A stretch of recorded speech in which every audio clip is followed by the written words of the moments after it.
Hi guys, MrRoflWaffles here. All of the spreadsheets used by top tier players in Destiny 2's endgame can be pretty confusing to navigate, so I hit up the Aegis Relic to try and get a little bit of a walkthrough of how all these spreadsheets work and what they should be used for versus what might be better figured out from some other source. It was a pretty long and sprawling conversation, so get your popcorn ready, buckle up, and without further ado, we'll begin. Let's talk about your spreadsheets, and what would be super useful to know is like, as a player that is starting to think about build crafting and trying to sort of get loot for the Edge of Fate and all that sort of stuff, like, how should I use these sheets? Where should I begin? What is useful? And like, what is the sort of flow of your day-to-day of like, if you're like, I'm thinking about whether a certain gun is good, like what is the path that you choose to sort of see how good it might be from the sheets and like all that sort of stuff. Let's just let's go through it all. Sure. Yeah, so I don't know, when it comes to, well, I'll start with your most like specific question. So if you're looking at a weapon and you're trying to figure out whether it's good or not, there's a bunch of factors that go into that. So if you go to the endgame analysis spreadsheet, there's like a bunch of different tabs.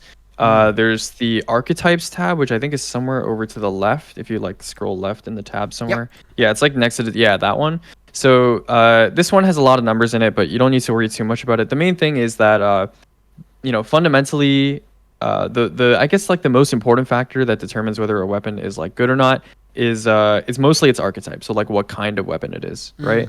Because the perks are one thing, but functionally speaking, like at the end of the day, like on a day one or in a contest environment or whatever content you're playing as an endgame player, like you generally use a weapon to fill a specific role, and the perks will augment that weapon's capability to fill that role. But the archetype does matter a lot. So when I say archetype, I don't mean necessarily just like precision frame or something like that, but just like what kind of weapon it is. So like a rocket or like, a heavy GL or a support auto, right? I think you guys were talking about support autos recently. So that's like the most important thing straight off the rip, because that will just determine what the weapon can actually do. And obviously the balance team looks at, different archetypes and, hits them up or down. And, let me try to give you an example. Like let's say you have a boss where you're absolutely forced to do damage to it within melee range. Then maybe a really ranged weapon like a linear fusion rifle or something like that, no matter what perks that linear has, it's just not going to work out as well as, something like a sword or something like Acreus, right? So at the end of the day, you're picking the tool for the task, and at different points in the sandbox's history, some weapons will be more suited to more tasks and can fill more roles, regardless of what perks they end up rolling with, right? But once you've picked the right weapon for the job, right, you have the right loadout for the job, then you can start to look at perks and stuff like that. So I would say right now, to give right now as like a specific example, area denials are really strong. Like I have them at the top of the archetype tier list. Aggressive rockets are pretty good, but that might change in the Edge of Fate because for those of you that don't know in Roffles chat, we are pretty sure that reserve mods are getting removed in the Edge of Fate. And the inventory size stat on weapons that kind of changes and add some variance to how much ammo they can hold is also being replaced with the ammo generation stat. And so as a result, like rockets are a very reserve sensitive heavy weapon. They lack total damage compared to like linears and some exotic heavies, even without like the problem of no reserves. And then when you add on to the fact that you don't have any reserve mods, that can become a problem. So in the future, you might see the tier list be adjusted. I don't know if I'll have enough time to adjust the tier lists, like all of them, before day one. Yeah. But I mean, there's gonna be so much changing, so I don't blame you at all. Yeah. I mean, yeah, I'm gonna have to like retest pretty much every like source of damage in the game, because a lot of the time, like patch on patch, Bungie is quite notorious in the science community for changing things without putting it in patch notes. And so it is kind of the responsibility of, testers like me and, Compendium and people like that to uncover these things over time. So yeah, I just kind of cover all my bases. I have like a 10 terabyte hard drive of just like testing footage from like every single patch pretty much. And yeah, I just, we go over our bases, we cover everything, and we check if anything has changed. But I'm probably not going to be able to do that before day one. But I will have a video out, and I'll like talk about, what I think is important from some like preliminary testing. Yeah, sick. Okay, so archetypes wise, this is like your current sort of preferred list of stuff that you just know is like really strong, and that might change. So let's say I'm like, okay, I see that you're saying that the support frame auto rifles are really good, but I want to understand like why. Like what is so good about them? What would my next step be in understanding that?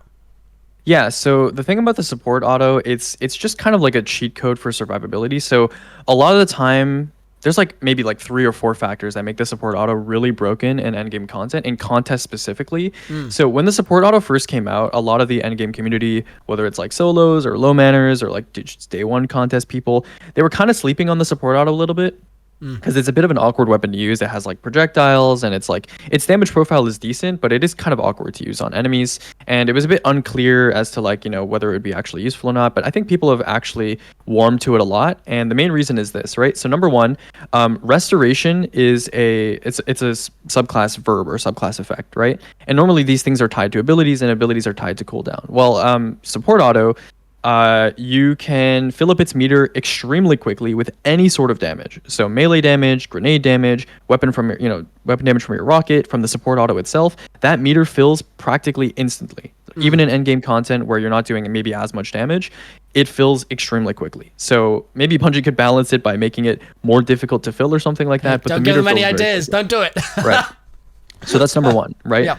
Number two is being able to heal yourself is a valuable tool in Destiny. So a lot of these supportive stuff in Destiny, like I'll give you a good example, like Lumina, right? Lumina, when you shoot the noble round at someone else, I'm pretty sure it doesn't heal you, but it heals them, right? So a lot of the time when it's kind of like, a lot of the time, let me try to like, in other video games too, like when you're a support character, you don't necessarily receive like a reciprocal effect for supporting someone else, right? But Physic allows you to get healing to yourself, and so does Reciprocity to some degree, but I think it's a lot worse than Physic. But it allows you to give resto to yourself on command. So think about it like this, right?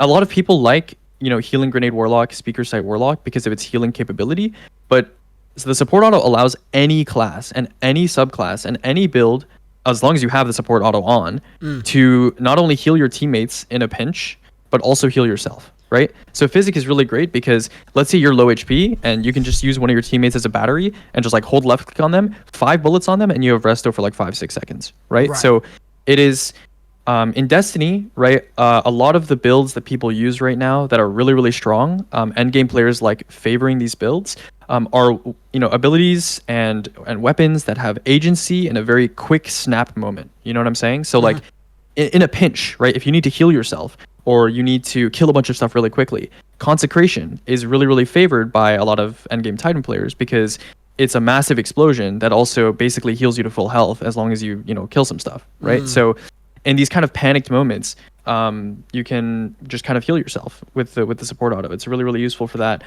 If you have a teammate that's burdened, right, because they're maybe dealing with a mechanic and they don't have the capacity to heal themselves, or even a Titan, right, on day one, if you have a Titan that's carrying a relic and they're burdened in some way, or they don't have the ability to kill ads that are near them because there are no ads near them, the support auto doesn't ask of anything. It doesn't ask for you to kill ads. It doesn't ask for you to do anything but hold left click on your teammate and have 5 bullets contact them. That's it. Right. 5 bullets, you heal them, you give them resto. So right? there's a lot of juice then clearly with that, and I guess like every single row here basically has all of the sort of things that you were just saying, but for each particular one, like there's going to be a specific thing that aggressive frame rockets are going to do that is uniquely why they're top of the tier list or whatever, right? Sort of. Support auto is kind of unique because it's kind of like an exotic level effect in a legendary weapon. Okay. Because weapons like Lumina and Navigator, they are exotics, right? And they take up your exotic slot. Yep. And the support auto, in terms of healing your teammates and keeping them alive in a very refreshable manner that doesn't rely on kills, it's honestly better than Lumina and Navigator at keeping your teammates alive. Like Navigator is a bit more finicky to, give someone Woven Mail. It gives them a little bit of health as well. But the support it auto tracks. You can hip fire it. You can be aiming like at their crotch, at their head, at a wall nearby them, and it will hit them, right?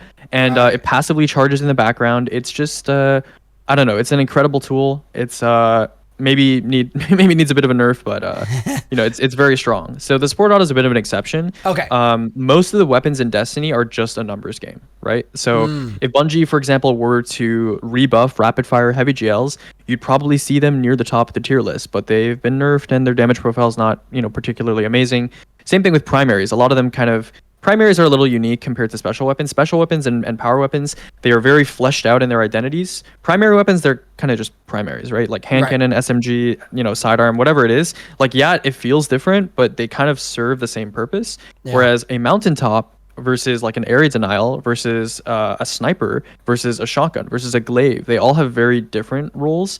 And so the usefulness of special weapons and power weapons can kind of be based on their functional role, whereas like some primaries and other weapons like that, which are basically just ad killers, they're a little bit more like comparable, and it's just kind of like a numbers game. Okay, and so when you're then like, let's say we were going to dig into the support frame specifically, because like you mentioned, they have physic, and if I'm like, oh crap, I can't remember what physic does or like what that even means.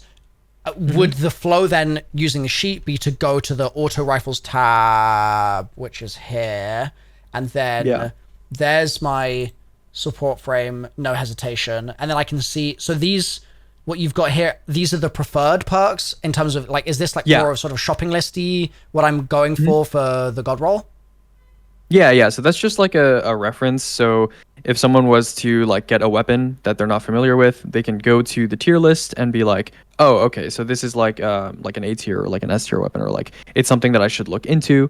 Or maybe someone is, shopping for a new auto rifle or a new area denial or something like that, and then they could look at the tier list and like, see where it sits in terms of endgame viability. Obviously, a lot of these tier lists for weapons especially are subjective, right? Yep. They're all kind of looked over by me. But I would say this game is not particularly difficult to sift through what is good and what is bad once you have a good understanding of the sandbox. If you don't know what physic is, though, I'd probably go to the Compendium. Like, yeah, so I guess this would be like reminding myself, okay, this is a preferred role, and then I would be like, okay, well, what's physic? And I guess I would go here. And then you go to the weapon/armor perks tab, which is directly to the right. And then you would do Control F and just type physic. And then it just tells you what it does. Okay. God bless. So then perfect. grants 1 times resto for 4 plus 2, and I guess that is the small +2 means something. That's when you have, I believe it's Ember of Solace on.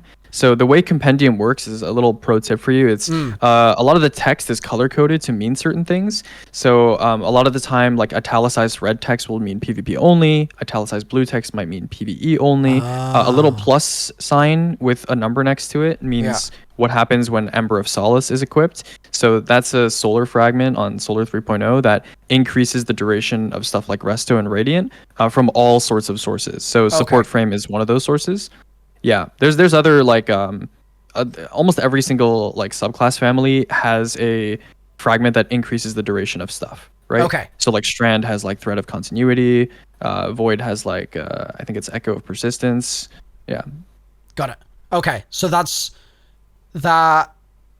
If I needed to remind myself where that information is, like here for example, there's tons of different colors, sort of pinky purple, and then the arrow with the yellow and.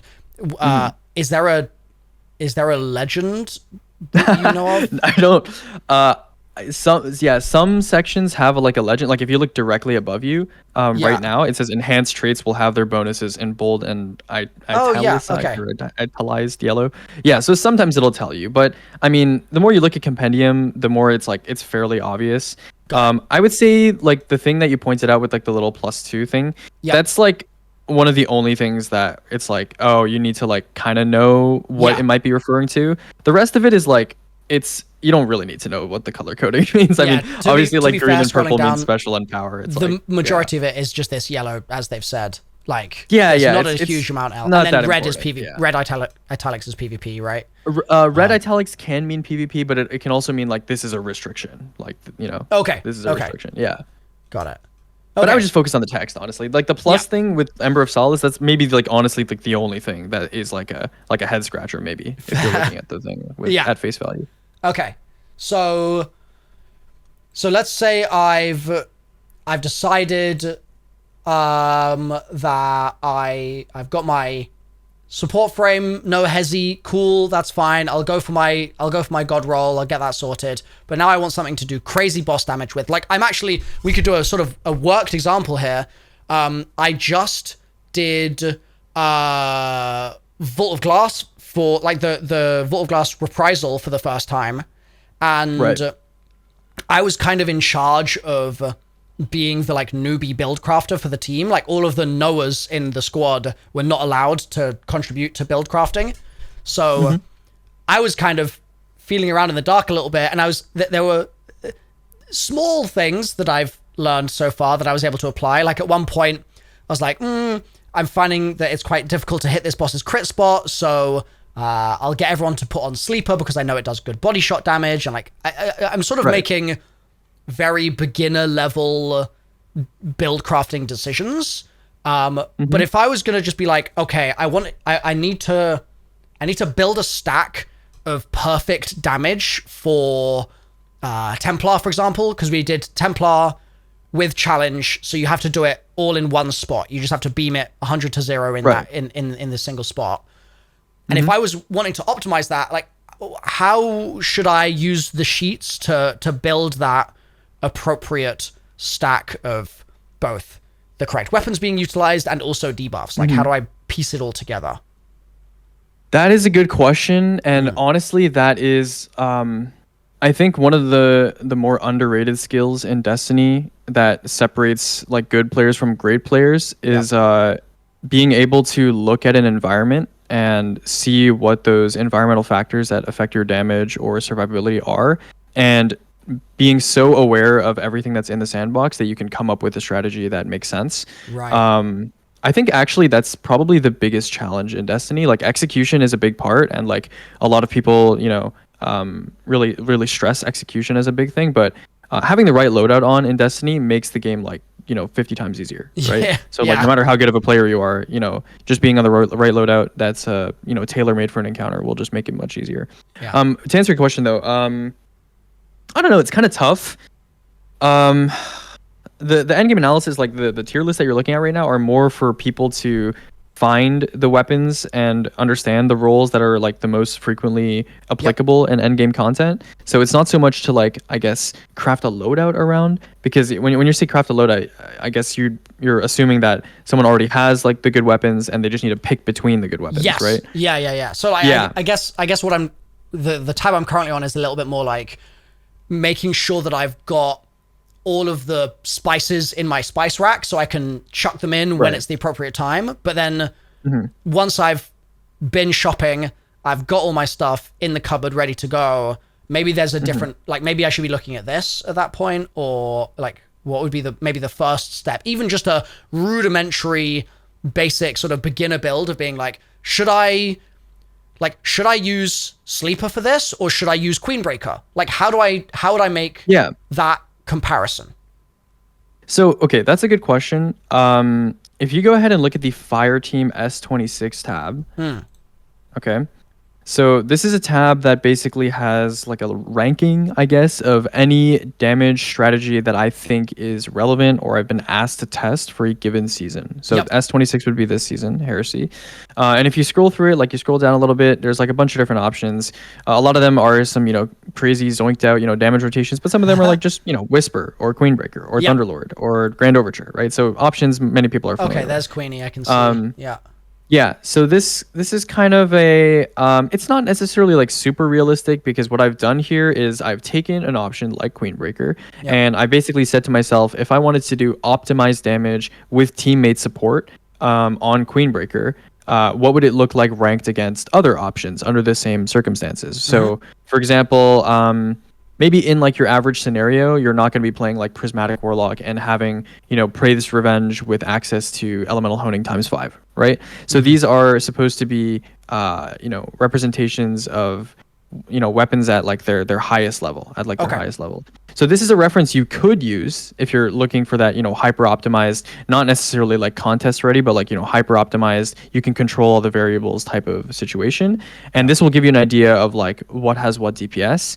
I'm working on a project right now that I think I mentioned in chat earlier, because a lot of people for this upcoming day one have been asking me like, can you make like a more realistic, non-simulated like ranking tab for weapons, so we can just see what weapons would be like, without Rain of Fire or any like crazy reload boosts or anything crazy like that. What are just the raw weapon numbers, right? Total damage versus DPS. Yep. So if you look at the realistic tab right now, it's mostly empty. So it's like 2 tabs over to the right. Yep. Yeah. So this is what we're looking at. I'm planning on working on this. Yeah. So I'm planning on working on this within like the next week or two. But this will basically contain, if you look at the left side, it says like the strategy column. It contains pretty much every feasible damage option that is considered to be potentially consistent for a contest environment. So this will probably give people a better reference, because it is literally just if you're in a well and you have the correct debuff that would be applied to the boss. So for a precision weapon like Queenbreaker, you'd probably have a div. For a weapon like Acreus, you'd probably have a tractor and not a div, because you're just, facing. Can you explain that for me, just so I understand it? So because Queenie's precision, and so you'd be divving in case you can't hit the precision hits, is that right? Well, it's to make sure that damage is consistent, right? Because a lot of precision weapons, they're extremely unforgiving. Like if you hit any body shots, the damage goes down a lot. So it's just to make sure that people are consistently hitting crits. Yeah. Okay. And then what was the other one you were saying? Like Acreus, like Legend of Acreus. That's a shotgun that you use at melee range, like really right next to the boss. So having a div doesn't really make sense there. I mean, you could have one, but most people will opt for tractor when you don't need to have like precision hits being like a really high emphasis. Got it. Okay. Sounds good. Yeah. So I would say though, I make videos at like the start-ish of every season going over like what I think are the most viable. Like I made one for I think Sunder Doctrine where I talked about like, there used to be a day one tab on the spreadsheet where I basically listed a bunch of options that I think that are like good. But for the most part, I would say, I don't know, it's kind of tough. It's kind of tough to like know what is the best. But if you go to the sustain tab, you can kind of get a decent idea, because while the sustain tab maybe has like a bit misleading DPS numbers because some of the stuff uses Rain of Fire and it's like a little, micro optimized, the total damage numbers should be accurate and the DPS numbers should be within the ballpark of where they are in an actual like, damage phase. So, Whisper and Queenbreaker being like right next to each other, that's, pretty expected. Although a lot of people are going to favor Queenbreaker these days, because Queenbreaker, if you miss one of your bolts in your inner burst, it's not a big deal. Whisper, if you miss a crit, it is a very big deal for that weapon, right? Right. So let's talk about this row then to start with. So with Queenie specifically, because we were talking about this a little bit earlier on stream as well. There's a lot of columns here. Which of the columns should I pay attention to begin with, would you say? Total and sustained DPS. So the third last one on the right and the last one. Let me make sure the burst DPS column honestly probably doesn't need to exist. The other ones are just to show my math, right? Because a lot of people are like, how did you arrive at this number? So the other columns are just to show my math. Okay, so total and sustained. And what is the... So total is using up all of your ammo, is that right? Correct. Yeah, with max reserve mods, yep. Okay, and then the sustained DPS, how should I be interpreting that? The sustained DPS is literally from the first damage number on your screen that appears when you start firing the weapon to the last damage number that appears on your screen when you stop firing the weapon after depleting all of your reserves. The time it takes and the total damage divided by that time. That's it. Okay. So if I was looking at a boss encounter that was infinitely long, I just had infinite time to do whatever I wanted, then I would be therefore cognizant of the fact that I would be able to use all of the ammo, and so I could just look at this number and not have to look at anything else, and the biggest number would win. Like that would probably be Yeah, that's correct. There is a TTE tab that is also potentially important. It's the H column, Okay. TTE. That means time Yeah. to empty. Okay. So some weapons, let me just give you an example. Do Control F retrofit. Yep. Yep. So you see here there, the time to empty is 1.5 minutes, right? Oh, So damn. Okay. obviously there's no phases in the game that are that long besides maybe like Zoetic, right? Right. So yeah, so for something like that, you may not necessarily want to Fair. account for the fact that it has 11 million total because Yeah. you're probably not going to be able to. Yeah, right. Fair enough. Okay, so maybe then let's say there's not that sort of specific very weird scenario where it's an infinitely long damage phase and I don't mind taking 10 minutes to do it.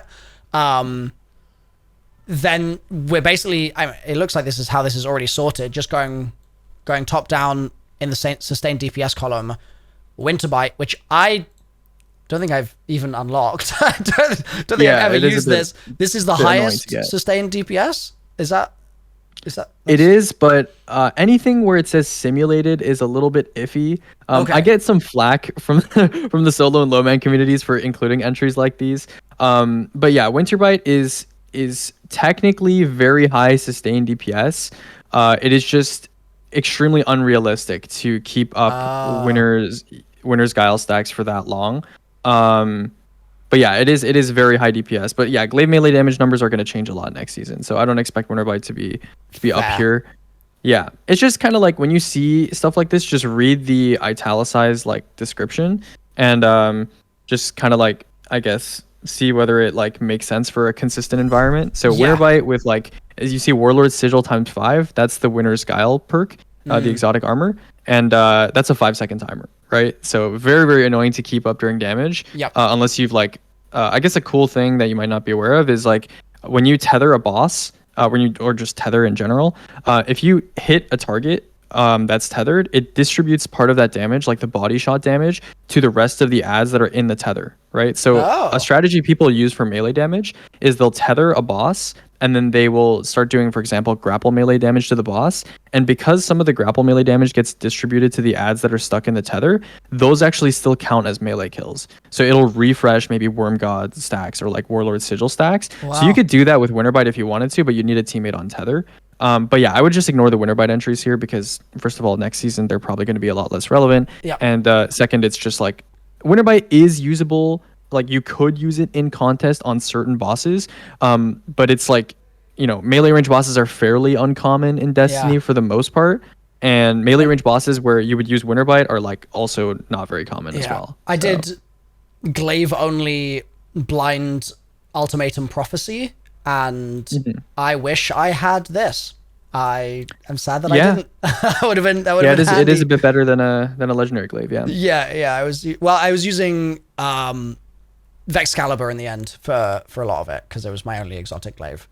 Vexcalibur is actually really good. I think it's a very slept on exotic by the endgame community. I mean we cleared, so it did its job. It just took a while. No, it's pretty strong. Okay, so I think it's good. Looking at some of the other stuff in this list then, so if I just for the time being, if I was to take out everything that says simulated, so that it can be stuff that is a bit more likely to be reproducible in a sort of in-game environment without juggling a load of crazy stacks in a really specific scenario. Is there anything else that I should be looking at in terms of the columns here, or should it just pretty much be, I know that this has really high sustained DPS. I can see that it's got 11 seconds time to empty, which relative to actually a lot of the other stuff in the column here, just looking at these top sort of 15 entries, that's pretty short. So that's looking pretty good. And so if I have a 13-second damage phase, I know that this is going to slap. Like, is that more or less the whole equation, or should I be thinking about more stuff? So yeah, if you look at the italics there, it says slide shot and surrounded, right? So slide shot is available on some rockets, but it's also like you need space to do it, and you know, if you mess up the slide timing, it gets a little awkward.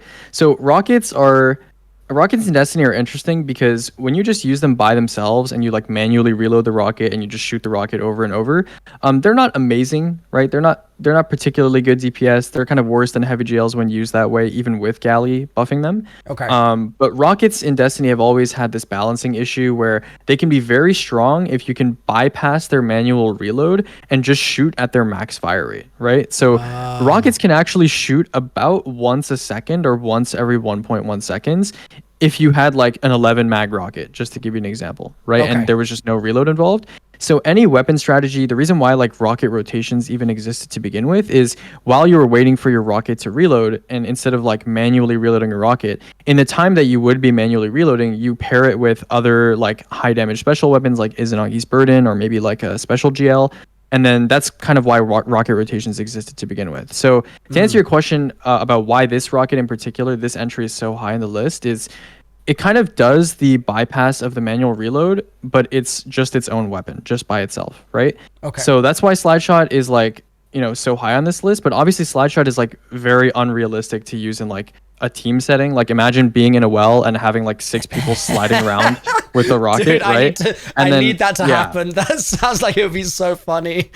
Yeah. I mean, you'd just be sliding into your teammates, blowing each other up. And on top of that, this is with Surrounded as well, right? So Surrounded is kind of annoying to get on a rocket because a rocket's like a pseudo ranged weapon, and on top of that, with wolf packs, rockets blow up ads that are near you and kill them. So you're probably not going to keep Surrounded. There actually is a clip of me doing Slide Shot Surrounded DPS. I do it like once a season for the DPS ranking just for shits and giggles, but it's not a real damage strategy. That's Dude, like if you've got a clip of it, I need to see it. Okay, sure, I'll stream it on Discord if you want. Yeah, hell sure. yeah. Yeah. I mean, in the meantime, we can start looking at some of the other entries if you're For sure. if you're interested. Yeah. I mean, so of these, maybe the better way to go then, if some of these are like crazy specific simulations to create the scenario where they are just insanely OP, maybe the better route through would be to say, okay, pause. Let's go back to the shopping list, and let's say. I can see on the shopping list you've written Hezen, for example, crazy good DPS rocket. So maybe straight away from there I should be like, okay, I can see that you've called this out for DPS, and you wouldn't be calling it out for DPS if it was only good in those incredibly niche scenarios. So it must actually be really good. And so then maybe I would go back to this and I would look up Hezen somewhere else, perhaps? Is that a good route through, do you think?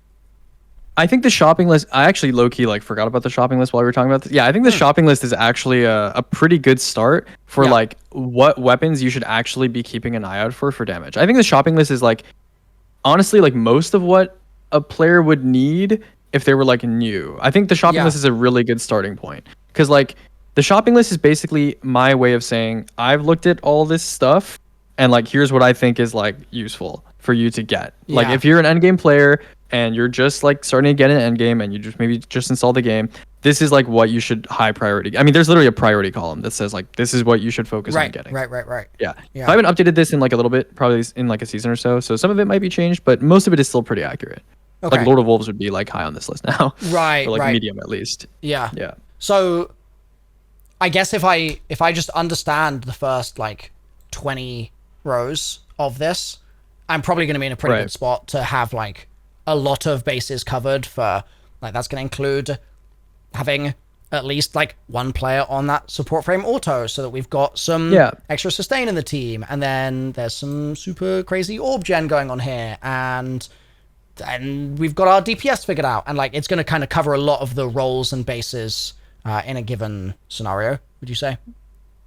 Yeah. So remember how I mentioned that like power weapons and special weapons, they're good because they occupy specific like functions, like functional roles. So the shopping list just kind of lays that out bare, like exactly what I mean. So you see like the role column, it literally tells you like exactly what the weapon is used for, right? So if you need an exotic heavy weapon with good total damage, Queenbreaker is there, right? If you have an exotic debuff, Tractor is there. I guess Divinity is probably somewhere on this list as well. Choir is like a multi-tool that does like everything. If you need a high DPS rocket, you have Hez and Vengeance. Support auto is just listed as support auto because it's, again, very unique with what it does. Yep. If you need a DPS heavy GL, an energy primary is pretty good. A lot of the time, people are going to prefer energy primaries over kinetic slot primaries. So energy primary is pretty high on this list as well. Yep. Energy rocket sidearm, energy burst, exotic burst heavy parasite, you know. Because there are different exotics and different weapons that can fill the same role. Like burst heavy, you can do with Grand Overture. Wardcliff is used in some very niche scenarios. I probably shouldn't have written that there, but yeah. So yeah, in the alternatives column, there's like some other options, but that's just like what I think is like best in slot for all the different scenarios that you might run into as an endgame player. Okay, and so then, if I was to say, this Hezen DPS rocket, like, what do I need to do with it to make the DPS as good as possible? Is it just as simple as just shoot the boss forehead and then you're done, or like okay, so now we're getting into damage rotation design, which is like I guess something that I'm really specialized in. Okay. The way I approach making damage rotations is it's almost like algorithmic in a way. So in Destiny, okay, I think the best way to contextualize this would be go to the boss damage spreadsheet again. Yep. And go to the swap tab. So it's going to be right to the right. It says, yeah, you got it. So this is basically if the sustain tab is like how much damage if I were to isolate every single damage source in Destiny in a vacuum, and you were just told you have to do damage with just this one weapon, but you can, use exotic armor and whatever and like try to maximize it with Rain of Fire or whatever to bypass the reloads. This is what that weapon can do, right? The swap tab is explicitly designed to isolate components of damage rotations, right? So for example, Grand Overture. If you've ever wondered, if I have two special weapons, right, and I have a Grand Overture, and my Grand Overture is already loaded with 20, missiles. Yep. You're familiar with how a Grand Overture works, right? So I used Overture for my Sundered contest clear. It was my lock set weapon. Perfect, right. So imagine that you've prepped 20 missiles into your Grand Overture, and you've held your reload so it's already, volley ready. Yep. And you swap to your special weapons. Now imagine you shoot some special weapons, you swap to Grand Overture, and like a timer starts, you empty those 20 missiles into a boss, and then you immediately swap off the Grand Overture back to the special weapons. Yep. Now during that period where you were firing Grand Overture with those 20 missiles loaded, think about that as like a component of a damage rotation. So this tab answers during that period of time where you are just using this component of your damage rotation, how much DPS are you doing and how much damage are you doing total? Okay. So the way you can think of damage rotations is you're trying to isolate a bunch of different components that can work together, because obviously you can't use Grand Overture and a rocket. They're in the same slot, right? Yep. So you're looking to find the correct combination of weapons so that every single component of your damage rotation is as high as possible when it comes to DPS and maybe total damage if that's something that you value as well, right? So obviously some of these weapons, for example, Parasite might have very high DPS, but after you get rid of your Worm's Hunger times 20 shot, that's gone, right? And then Still Hunt, it might have very, very high DPS if you've pre-popped the sniper and then you swap to it and you shoot a single shot and you swap off. It has very high DPS, right? Yep. But then you can't get it back unless you pick up 12 orbs or, you do 6 crits again, right? So a lot of these damage options all the way at the top here are going to be just one-offs, right? I mean, you see Goldie in here, right? That's obviously a one-off, right? You can just Goldie multiple times. And then so once you scroll a little bit lower down the list, you can see other weapons that might be a little bit more refreshable, so more relevant for actual rotations, right? So an example might be, I guess, like a redirection on voice shot. I mean, you can shoot that multiple times. You can scroll down a bit more. There's probably rockets. Rockets are pretty high up on this list. Yeah, they're probably, okay, maybe a little bit lower. Yeah, we got some Cascade heavy jails on here. So if you're, are you aware of how Cascade Point works? No, I do not know what that is. Okay, so Cascade Point is a perk that increases the fire rate of your weapon if you get crits with another weapon or you get kills with another weapon. Okay. And it increases your fire rate by like 66%. Oh, so Jesus Christ, that's a lot. Yeah. So it's an interesting because it's a damage perk in the sense that it increases your DPS, but it doesn't increase your total damage. It doesn't increase your damage per shot. Yeah. So some heavy jails in this game have a Cascade Point and then a regular damage perk. So, for example, Edge Transit has Cascade Point Explosive Light or Cascade Point Bait and Switch. VS Chill Inhibitor also has roles like that. So these weapons, they have very, very high like single mag DPS. Like you can imagine maybe hitting a couple crits with your sniper and then swapping to a heavy GL and then just doing crazy DPS for that mag. But because you're foregoing a reload perk, you have to somehow get a reload through your subclass. Right, so that's like an entirely separate thing. So that's why a lot of the GLs are like so high on this list. But if you scroll down more, there's going to be like rockets, which are again like more refreshable. So yeah, there you go. So like Apex Predator, there's like a couple rocket shots there with bait and switch. Okay, so I do have the clip now for you if you want to take a look at the let's do it. the surrounded thing. Yeah. Okay, now I will say, bear in mind here, right, that a lot of the stuff that I'm showing you right now or like explaining right now is like almost like an academic level of like haha funny DPS. Like when it comes to the vast majority of content in this game, a lot of this stuff is like not applicable or mostly like just for fun or only applicable for speedrunning. Okay. So, by trade, I am like a speedrunner. So some of it, does matter to me.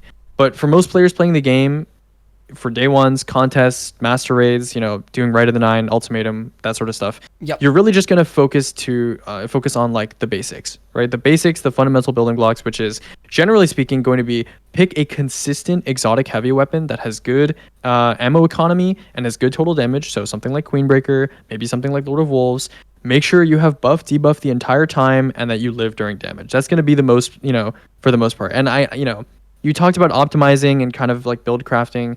And like Destiny is like, I don't know, like it's not really like a traditional MMO where like you really try and milk out as much damage as you can and your DPS is like super important and everyone has like a fixed rigid role that's like really important to maintain. And like you need to make sure buff stacking is perfect. And like I will say like, yes, you do get rewarded for that in this game, but really the only place that you're going to consistently find that sort of thing is speedrunning. Like for the most part, people are just looking for consistency in like an endgame play. Interesting. So you think that more or less it is just a case of just shoot the boss forehead? Like that is I would say what it's going to come back for most players at least. Yeah.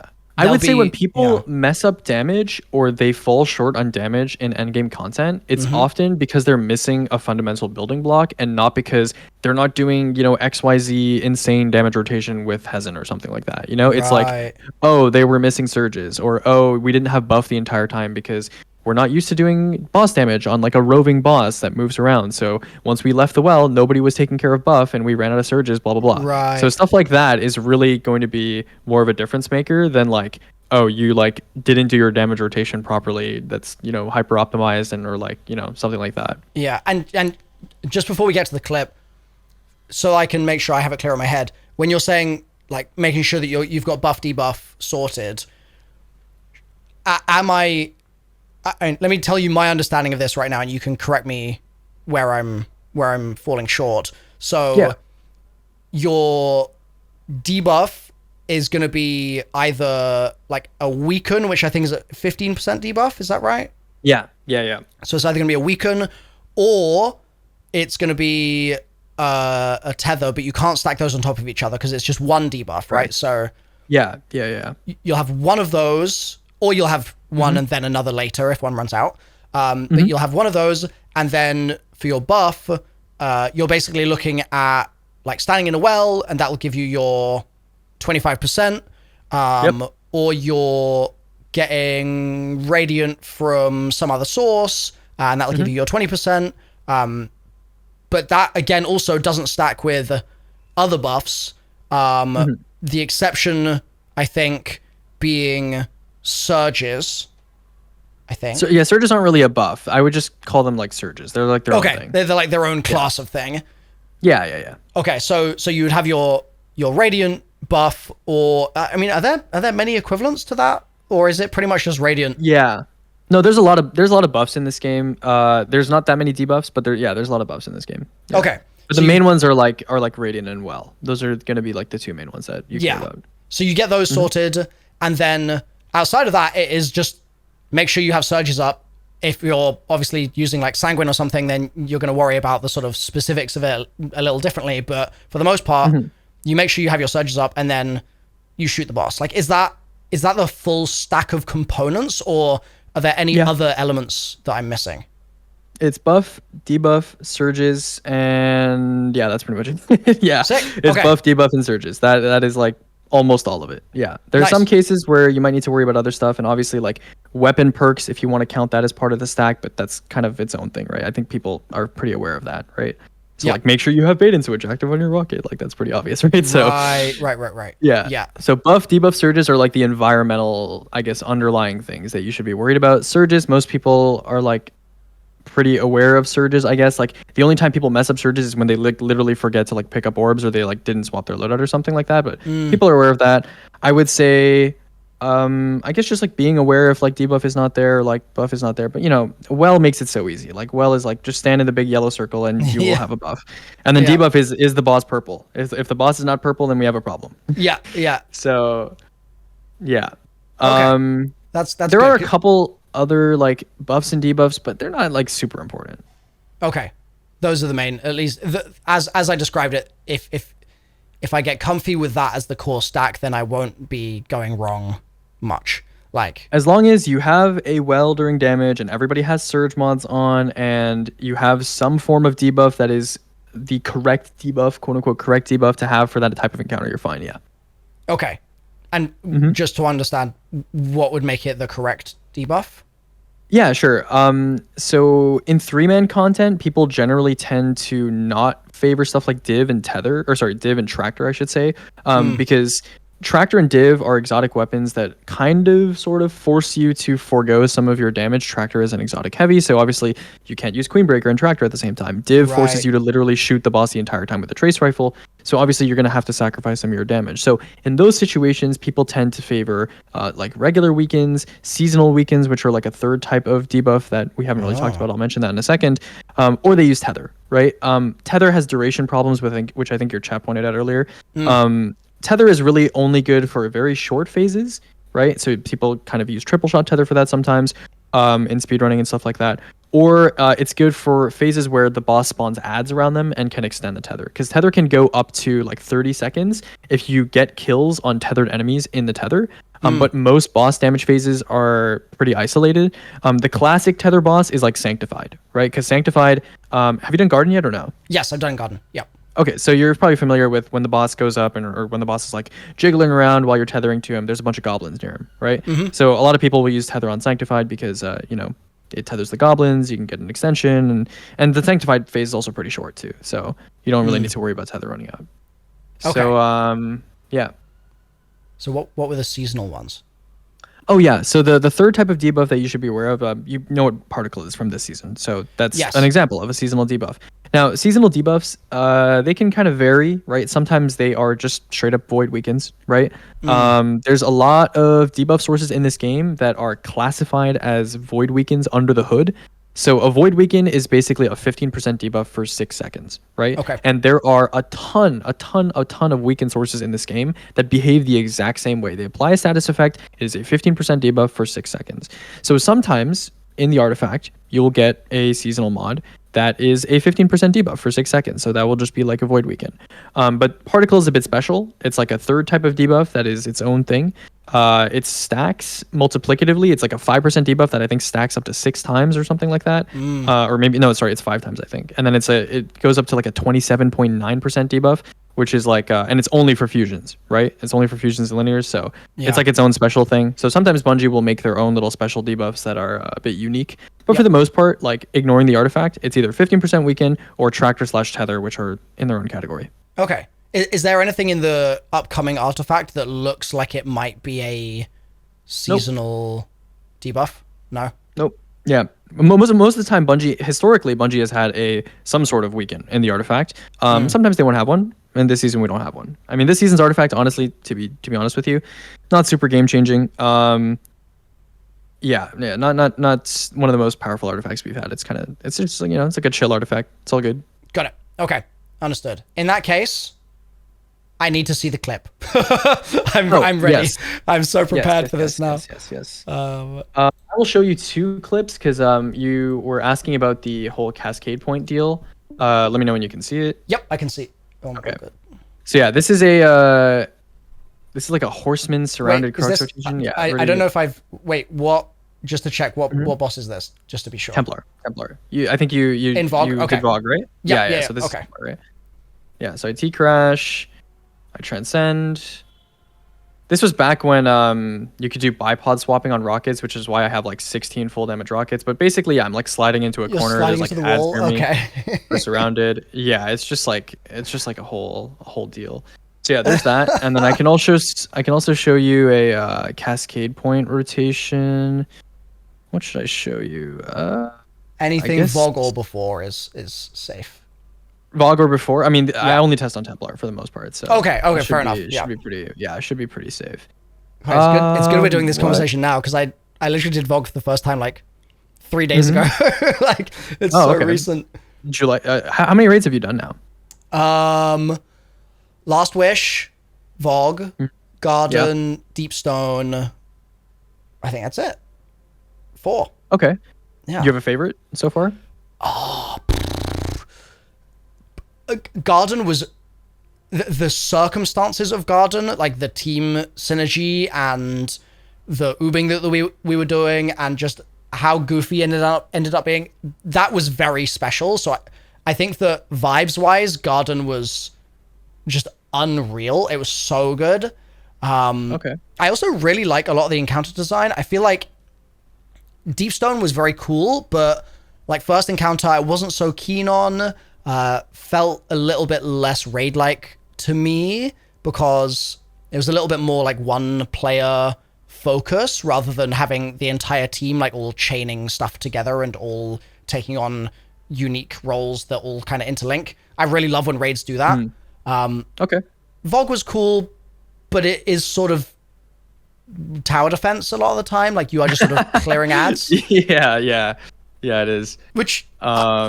for my first clear, like it was a lot of fun. Like I definitely really enjoy the raid, but I can imagine like Garden has shown me that there are more interesting encounters that can be designed than the Vogue encounters.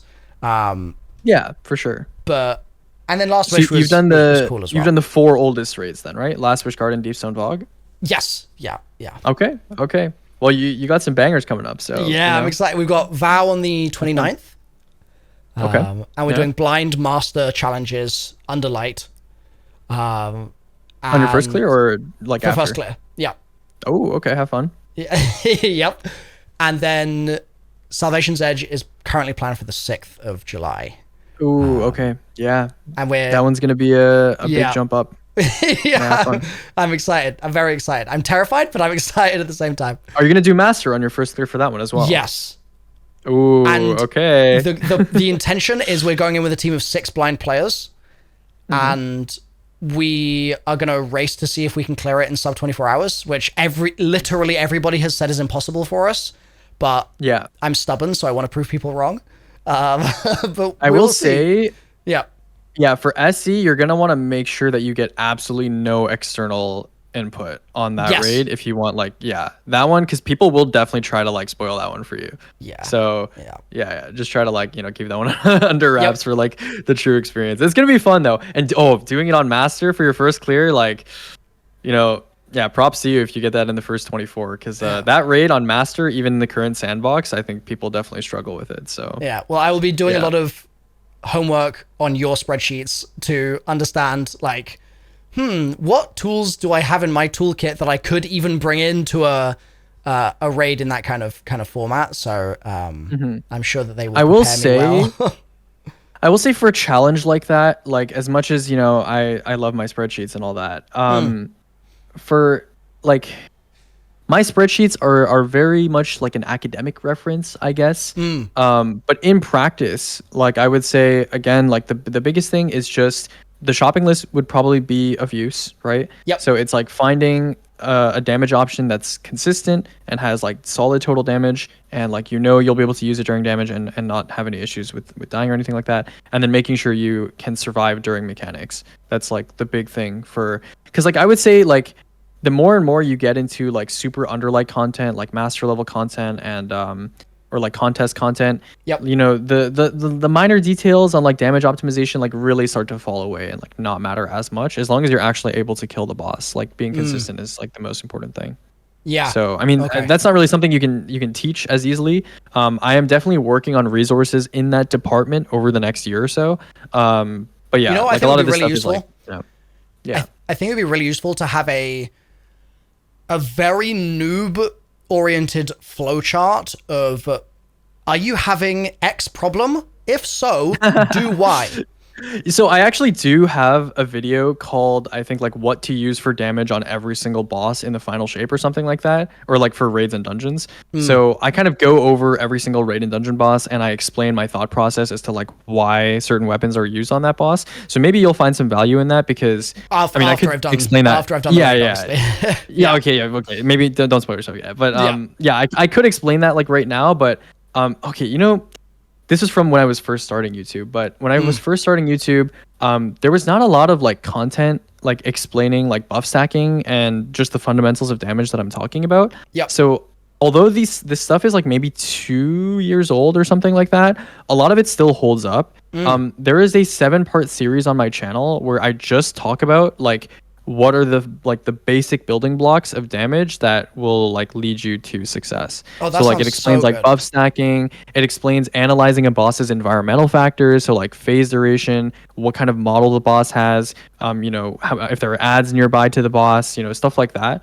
Because a lot of endgame players, they think about this but subconsciously, so no one really like says it out loud. Yeah. So hopefully, yeah, that would be kind of useful. I will be checking that out 100%. Yeah. Wow. Sounds perfect. Also, someone in chat mentioned that Felwinter's Helm also provides a 30% debuff. It's not super relevant outside of speedrunning, but yeah, I didn't mention that to you. But yeah, that is a debuff source as well. You can like finisher an ad near a boss, and it will 30% debuff the boss for 15 seconds. So you just need finishable ads nearby. Yeah, just before but it's kind of annoying. It's like kind in of fiddly. It contest sounds content. like yeah, exactly. If the ad dies or like, you know, yeah, you have to go near a boss, and you know there's not always ads near bosses in every encounter. So like we do it in goes back to speedrunning your- and some encounters. goes back to your consistency comment where it's like if you're in a contest scenario, it's not about can you get an extra 1% damage here, but it's more so about can you clear this more consistently, like can you actually hit the peak damage numbers more consistently, and if you can, you're more likely to actually get through it by the sounds of things. Yeah, if we're talking like racing, I would say the best teams are capable of looking at encounter, quickly kind of coming up with a rudimentary strategy that they think will work for them. They checklist very effectively. So when things go wrong or things they're not certain about, they're very unified with their ability to, you know, tackle a strategy, see if it works, and then drop it and not spend too long on a strategy that's potentially like not very good. And then the players themselves, they should be consistent enough to not die when it matters, obviously. I mean, I think everyone thinks about that one. Yep. And then when it comes to damage, you just need something that works, that will kill the boss in 3 phases. Most people are not playing for a 2 phase or especially a 1 phase on a day 1. So you just want something that works, and you want something that ideally is going to work on the first couple tries and doesn't require you to have some sort of crazy setup and execution, because obviously a lot of the pressure on day 1 is already on surviving and making sure you pass mechanics every single phase. Right. So okay. Yeah. Okay, I will also show you this clip over here. Yeah. Okay. So I was mentioning that again, this is kind of like a nerdy rotation. You're not going to see anyone do this in your LFGs, or I would hope not, because it's I mean, you can, it's pretty fun to do stuff like this, but it's not super. A lot of the high burst damage and, you know, flashy looking rotations in Destiny have like pretty low total damage. So, you know, in an LFG, when like, you know, if you're doing a master raid or you're doing any sort of hard content where you're like multi-phasing the boss, you know, it's not going to be great. And a lot of rotations like this, they dump a lot of your special ammo too. But regardless, this rotation, what it does is it uses Horseman to trigger the cascade point requirement of hitting crits, right? So Horseman, I'm just going to like shoot him in the face. Yep. And that's going to trigger Cascade Point on my Heavy GL. And then my Heavy GL has Cascade Point and a damage perk. I think it's Bait and Switch in this case. Yeah. And because of that, it doesn't have any way to reload. So on Stasis, there's a fragment called Whisper of Impetus. Do you know what the Dragon's Shadow exotic does? I've literally never heard of it in my life. Okay, so the Dragon's Shadow is an exotic where when you dodge, it reloads all 3 of your weapons, right? So that's pretty rare in this game. Most reload effects only reload one weapon. Rain of Fire also does something similar. So Whisper of Impetus is a fragment on stasis where if you damage a target with your stasis melee, it reloads all 3 of your weapons. So instead of kind of having Golden Gun or Nighthawk, on this specific build, we are on Stasis Hunter in order to have these shurikens, which are kind of quickly recharging compared to like a Stasis Warlock melee or a Stasis Titan melee, and they're also ranged as well, right? I mean, the Stasis Warlock melee, it's kind of slow and unwieldy, and the Stasis Titan melee is literally a physical contact melee, right? So that's why we're on Stasis Hunter in this particular rotation. So you'll see here, this is like, I don't know, people kind of know me for rotations like this that are like really high APM and like cool looking, but like again, this is like not the shotgun also has Cascade Point. Okay. So, yeah, you see here how quickly this GL is shooting. That's what Cascade Point does. Yeah. So I dodge here. I'm on Dragon's Shadow again to reload all of my my weapons. And then there's the melee to reload again. Yeah. Yep. Exactly. Yeah. Jesus so you'll see Christ. here. Yeah, melee. It's like such a silly rotation. Yeah. It is pretty funny looking, but it's just So Stasis Hunter is like, you can, there's a lot of like cool like little things that you can do in damage that can you might opt to be on Stasis Hunter instead of like Prismatic Hunter for a specific kind of rotation. I think there's like I have a Still Hunt rocket rotation where I use like Winter's Shroud like dodge abuse or something to like reload my rocket a bunch of times, but and like Facet of Command. What would you say are like the 3 most common damage rotations, like outside of just shoot the boss forehead? Like, is there I mean, maybe it's just like making sure you're proccing bait and switch. Like maybe that could be one of them, which is just like, that's a very, very common one right now. Are there any other like very specific ones that are just like everywhere across everyone's damage rotations these days? Like, is there a meta set of ones that are particularly popular? Okay, again, I won't lie to you, like, I can't stress this enough, but damage rotations in general are largely only present in speedrunning. Like, most endgame players who just do, like, solo dungeons, or just, like, solo content in general, or, like, low mans, master raids, contest stuff, rotations, you can use them, like, if you really want to, but most people are just going to stick to, like, what's consistent. So, I can show you an example of a rotation, but in speedrunning in particular, I would say one of the things that speedrunners are the best at doing, or like the good speedrunners in this game are the best at doing, is tailor-making loadouts. Tailor-making loadouts, like I mentioned, is like a really big skill that is like a big separator in Destiny between like less experienced and more experienced players. And speedrunners in particular, we basically hand make rotations for every like encounter. So like it's not really like the fundamentals are going to stay the same, but like they change for every encounter depending on what your teammates have. Because in speedrunning, a lot of the time, damage, like people, in YouTube comment sections, for example, like to the average viewer eye, right? When you watch a speedrun, you're like, oh man, this kill is crazy. They must have worked so hard on the damage. And like, yeah, we work pretty hard on damage rotations and stuff like that. But damage is actually an afterthought in speedrunning. It is secondary, right? Because in Destiny, when you're speedrunning, most of the time loss or like time gain in strategies is from mechanics and execution and strategy, right? It's from strategy. And so a lot of the time you're going to have maybe classes, subclasses, loadouts that are not optimal for damage for a specific encounter, but they speed up mechanics. And when you get to damage, a lot of the time in speedrunning, you're either on a compromised amount of ammo, you're on a compromised subclass, you're on a compromised class that's not optimal for damage in that environment, and then you have to work around it. Right. So, I mean, I can show you like a speedrun that I recently participated in. Sure.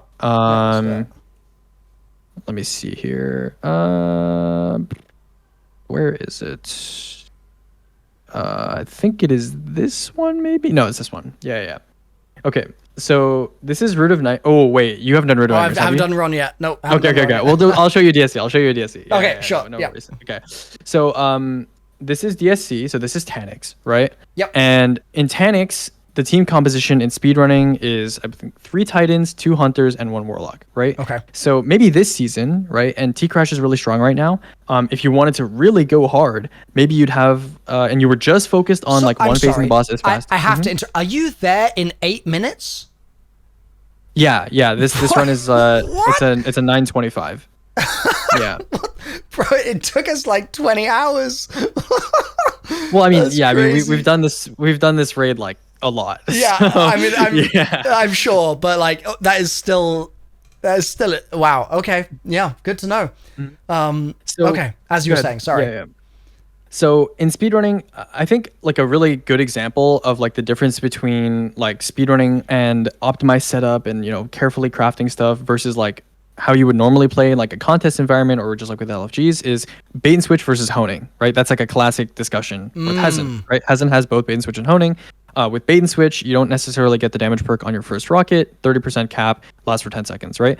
And then with honing, lasts like 20, 23 seconds, depending on enhanced. And also you get 35% on all of your rockets, right? Yep. So in speedrunning, I have a specific loadout on to stack up my honing during mechanics. So I have a strand trace on right now. I have choir of one, and then my arc T-Crash, I have solar damage from my Hezen, and then I swap to conditional finality during damage, right? So Okay. this kind of stuff where you're like swapping between all these different loadouts is like not really something you're gonna do in like most content. So you'll see here in just a second.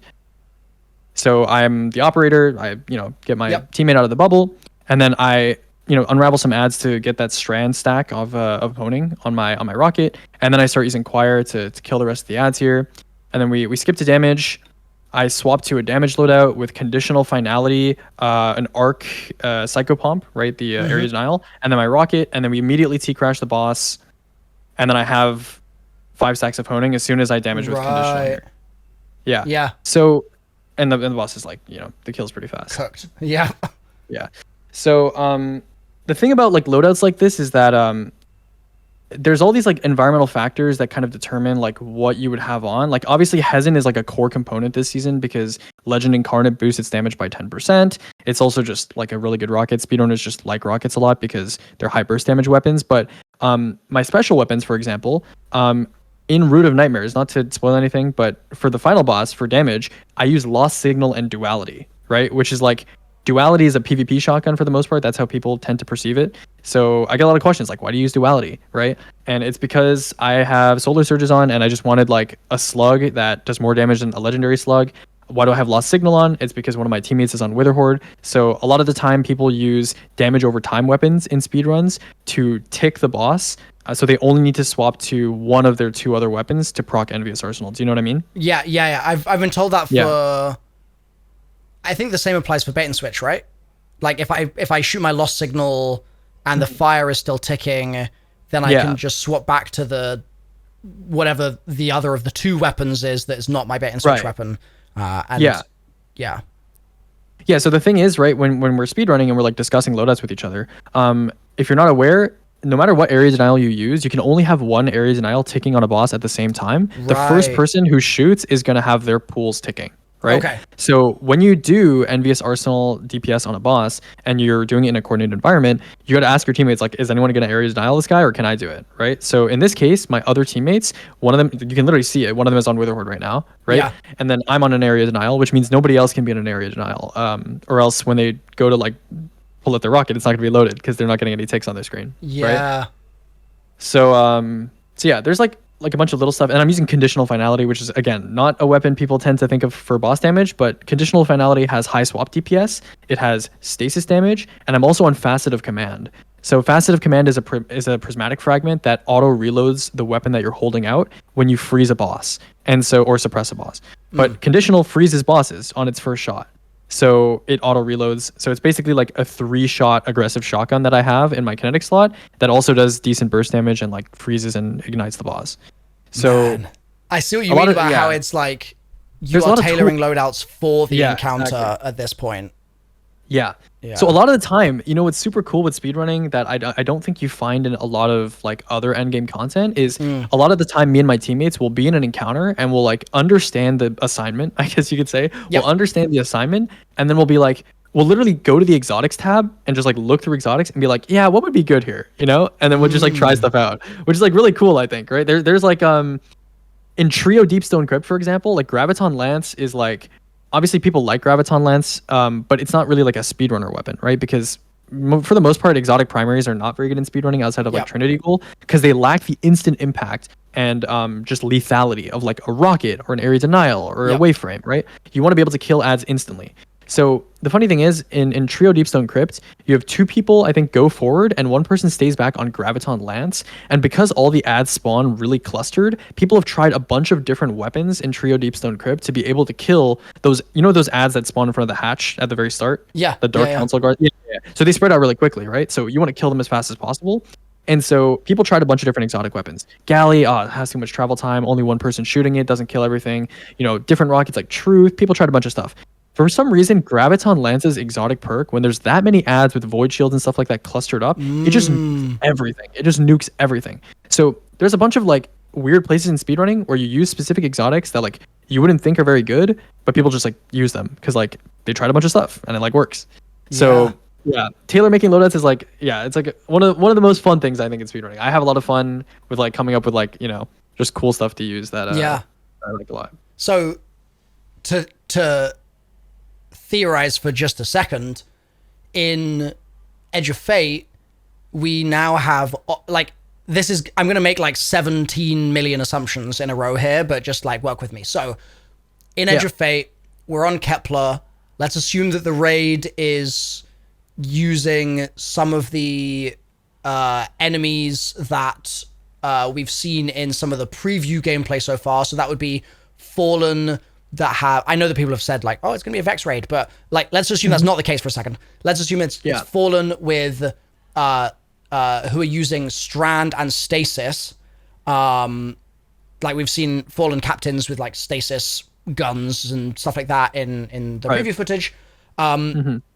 In a scenario where you had those sorts of ads in front of you, what would be like the first thing that your speedrunner brain would go to if you were seeing stuff like that, to be like, oh, I know that like there's a way that I can counter. Maybe it's just Fallen in general. Maybe it's like I don't know. Like, would you just go to the exotics tab and just start reading and get ideas from that, or is there something else that would be like, you'd be like, oh, straight away I know the answer to this. Like if they've got I don't even know if you'd have a stasis shield. Is that a thing? I don't know if that's a thing. Yeah, stasis shields exist in the game. They're just very, very, very uncommon. Okay, so let's say you had, or let's say Vex, because people have said that the raid is gonna be Vex. I don't know if it is or it isn't, but let's say there's Vex with stasis shields and Vex with strand shields. What might be the like weird hacky speedrunny thing that ends up being used after contest is sort of said and done in a scenario like that, do you reckon? Okay, so I got this is actually okay. I like this discussion a lot because it's giving me the chance to talk about a lot of stuff that I think about a lot, but I don't talk about a lot. So, okay. Unfortunately, in D2, a lot of these like little like modifiers or like enemy types or factions or whatever that appear in the game don't fundamentally, like if we're talking contests, they don't fundamentally really change how you respond to the enemy. Outside of, I think, like 2 cases. Okay, so these are 2 things that maybe you should be aware of. The first thing is Tormentors, right? Tormentors, obviously, you can't really... They take very reduced ability damage or body shot damage. So having a crit weapon on, like NLB or Lord of Wolves or anything like that, really, is good for Tormentors. Like, that actually forces a specific response out of the player that I think... Wait, I don't think I knew this. Tormentors... Yes. Yeah. They take almost no like body shot damage, like at all, right? So it's like greatly reduced. It's like trying to kill an unstopped champion without stunning it. It's like it has just DR. Okay. So a bunch of devs, right? They bless their hearts, and they try to, with modifiers or different factions or different enemy types or whatever, they try to force players, or not force players, but they try to incentivize using specific loadouts. And unfortunately, for the most part, even if it's Vex or Fallen or, Stasis Shields, Strand Shields, especially after the removal of Match Game and with how powerful our weapons are now, it really doesn't matter what enemy you face. You're going to be using the same core loadouts, right? It's going to be like Area Denials, Rocket Sidearms, Choir, whatever, maybe like a solid Energy Primary. And then you're going to be on like Consecration. You're going to be on like, I don't know, Hoylcert Hunter or Gifted or something like that. You're going to be on the same core set of loadouts. It's not really going to change what you're going to use. The only 2 exceptions that I will bring up to you right now that, again, you should probably be aware of. Number 1 is Tormentors, right? Because, again, they kind of do force you to play a specific way. If you dump a bunch of rockets into a Tormentor, you'll eventually kill it, but it's very inefficient. And then the second thing is there are some enemy types that are annoying to deal with. Like let's say wyverns, like a wyvern under contest would probably be, would ravage a team under the right circumstances. But a lot of these enemies in Destiny that are non-champions that are particularly dangerous can be blinded. Okay, they can be blinded using a blinding GL. Blinding GLs have flown under the radar over the last 2 years or so, even among top players. And blinding GLs are low-key like very underrated. Like they're very, very strong for dealing with anything that is not a yellow bar. If you see an enemy that's a yellow bar or it's a champ, chances are a blinding GL will not be able to blind it. But the ability to on command, they're like boss type enemies they can't be blinded. I mean, you can apply the effect to them, but they don't act like they're blinded. They will continue attacking you. Okay. So the main reason why blinding GLs I think are so good, and I think a lot of endgame players are like aware of this, but I guess we don't talk about it that often, is you know how support autos, like people are in love with them right now in the endgame community because they allow you to on demand with basically no like investment whatsoever heal yourself and heal your teammates. Well, blinding GLs allow you to on demand stop a potentially dangerous target from doing anything for like a couple seconds, right? So that's another thing that I think would is something that you should definitely have in your loadout. And I think every good player that runs like day ones and stuff definitely has like a blinding GL somewhere in their loadout, even if it's not like their first pick, right? Because obviously they don't do a lot of damage, or you might prefer to be on Lost Signal or something like that. But especially on certain encounters or certain builds where you don't have like de-aggro potential on your own. So I'm thinking like maybe certain Titan builds or Warlock builds. Like Hunter, for example, you have like Strand, Clone, and Invisibility, so it's not as important. But if you're playing like Titan or Warlock, that kind of moment of pause just allows you to recover from a mistake or a positioning error, or allows you to keep an enemy just kind of like at bay, dumb, or like get a revive, or like something like that. Yeah, exactly. Okay. So I tried saying they're called concussion grenades now, or disorienting grenades rather, because Bungie changed them. They used to be called blinding grenades, before Arc 3.0, but then Bungie introduced the blind keyword with Arc and didn't want people to get confused and think that blinding grenades also applied Arc blind. Okay. So disorienting is the new term? Yeah. I mean, it's a long word. Everyone just calls it blinding GLs. Okay. So is that the same effect as the Queenbreaker ult fire? No. That's Arc blind. Yeah. Oh, but that's functionally Arc they're blind. Yeah. Functionally they're similar. It's just I think Bungie didn't want a kinetic weapon or just a non-arc weapon applying an arc keyword. That's all. Because obviously when you have an arc keyword, you can start to trigger other effects in the Arc 3.0 like subclass, and you can also trigger other effects like there was a seasonal mod during Revenant called Arc Compounding that allowed you to do 15% additional arc damage to blinded targets, but it's specifically arc blinded targets. So if you were to just shoot a blinding gel and you could just not be on arc, obviously that would be that'd be busted. That's not really what they intend. Okay, yeah. So to bring it full circle then, if it's a Vex raid and more or less all the enemies that you're going to come up against are actually going to ultimately be basically the same as all the other enemies you would hypothetically come up against. Like there's not too much distinction other than in extremely niche scenarios, I guess, where it's like an Atrax in Deepstone who just doesn't work the way that other enemies in the game work for some weird reason. Like there's just like loads of idiosyncratic changes to an individual boss. Like assuming that's not the case, and Lockset, I guess, another example of that. Assuming that's not the case, the blinding GLs would be a sleeper, strong pick to just deal with a given scenario. And so, my full circle question is, if I'm talking to a friend and my friend says, hey, you should really look into getting a good blinding GL for XYZ reason, let's just work through looking at the spreadsheet to understand what the process would be of getting that. Sure. Yeah. So you would just go to the, or I guess I can show you on my end. You would just go to the endgame analysis spreadsheet. You would go to BGLs, which is breach GLs or special GLs, and then anything that's a double fire or a lightweight should have access to blinding. Okay. So those liturgy all have that perk in their pool. Yeah. It's like it's not like a perk. It's like a. Oh wait. Okay. Sorry. Let me just be clear. If it's craftable, you can just put blinding on it, but you have to roll blinding if it's like a random. Wait, is blinding from a perk or is it from the frame? It's a mag. It's in the mag slot. It's like a mag perk. So there's two of them. One of them can be blinding. It's like spike grenades. It's in the same. Yeah. Okay. Got you. Right. So like Liturgy is a pretty good blinding GL, but not everyone likes Slideways, right? Some people like it because you can like shoot, slide, shoot, and you can like blind like 2 groups of ads. So you could use Liturgy.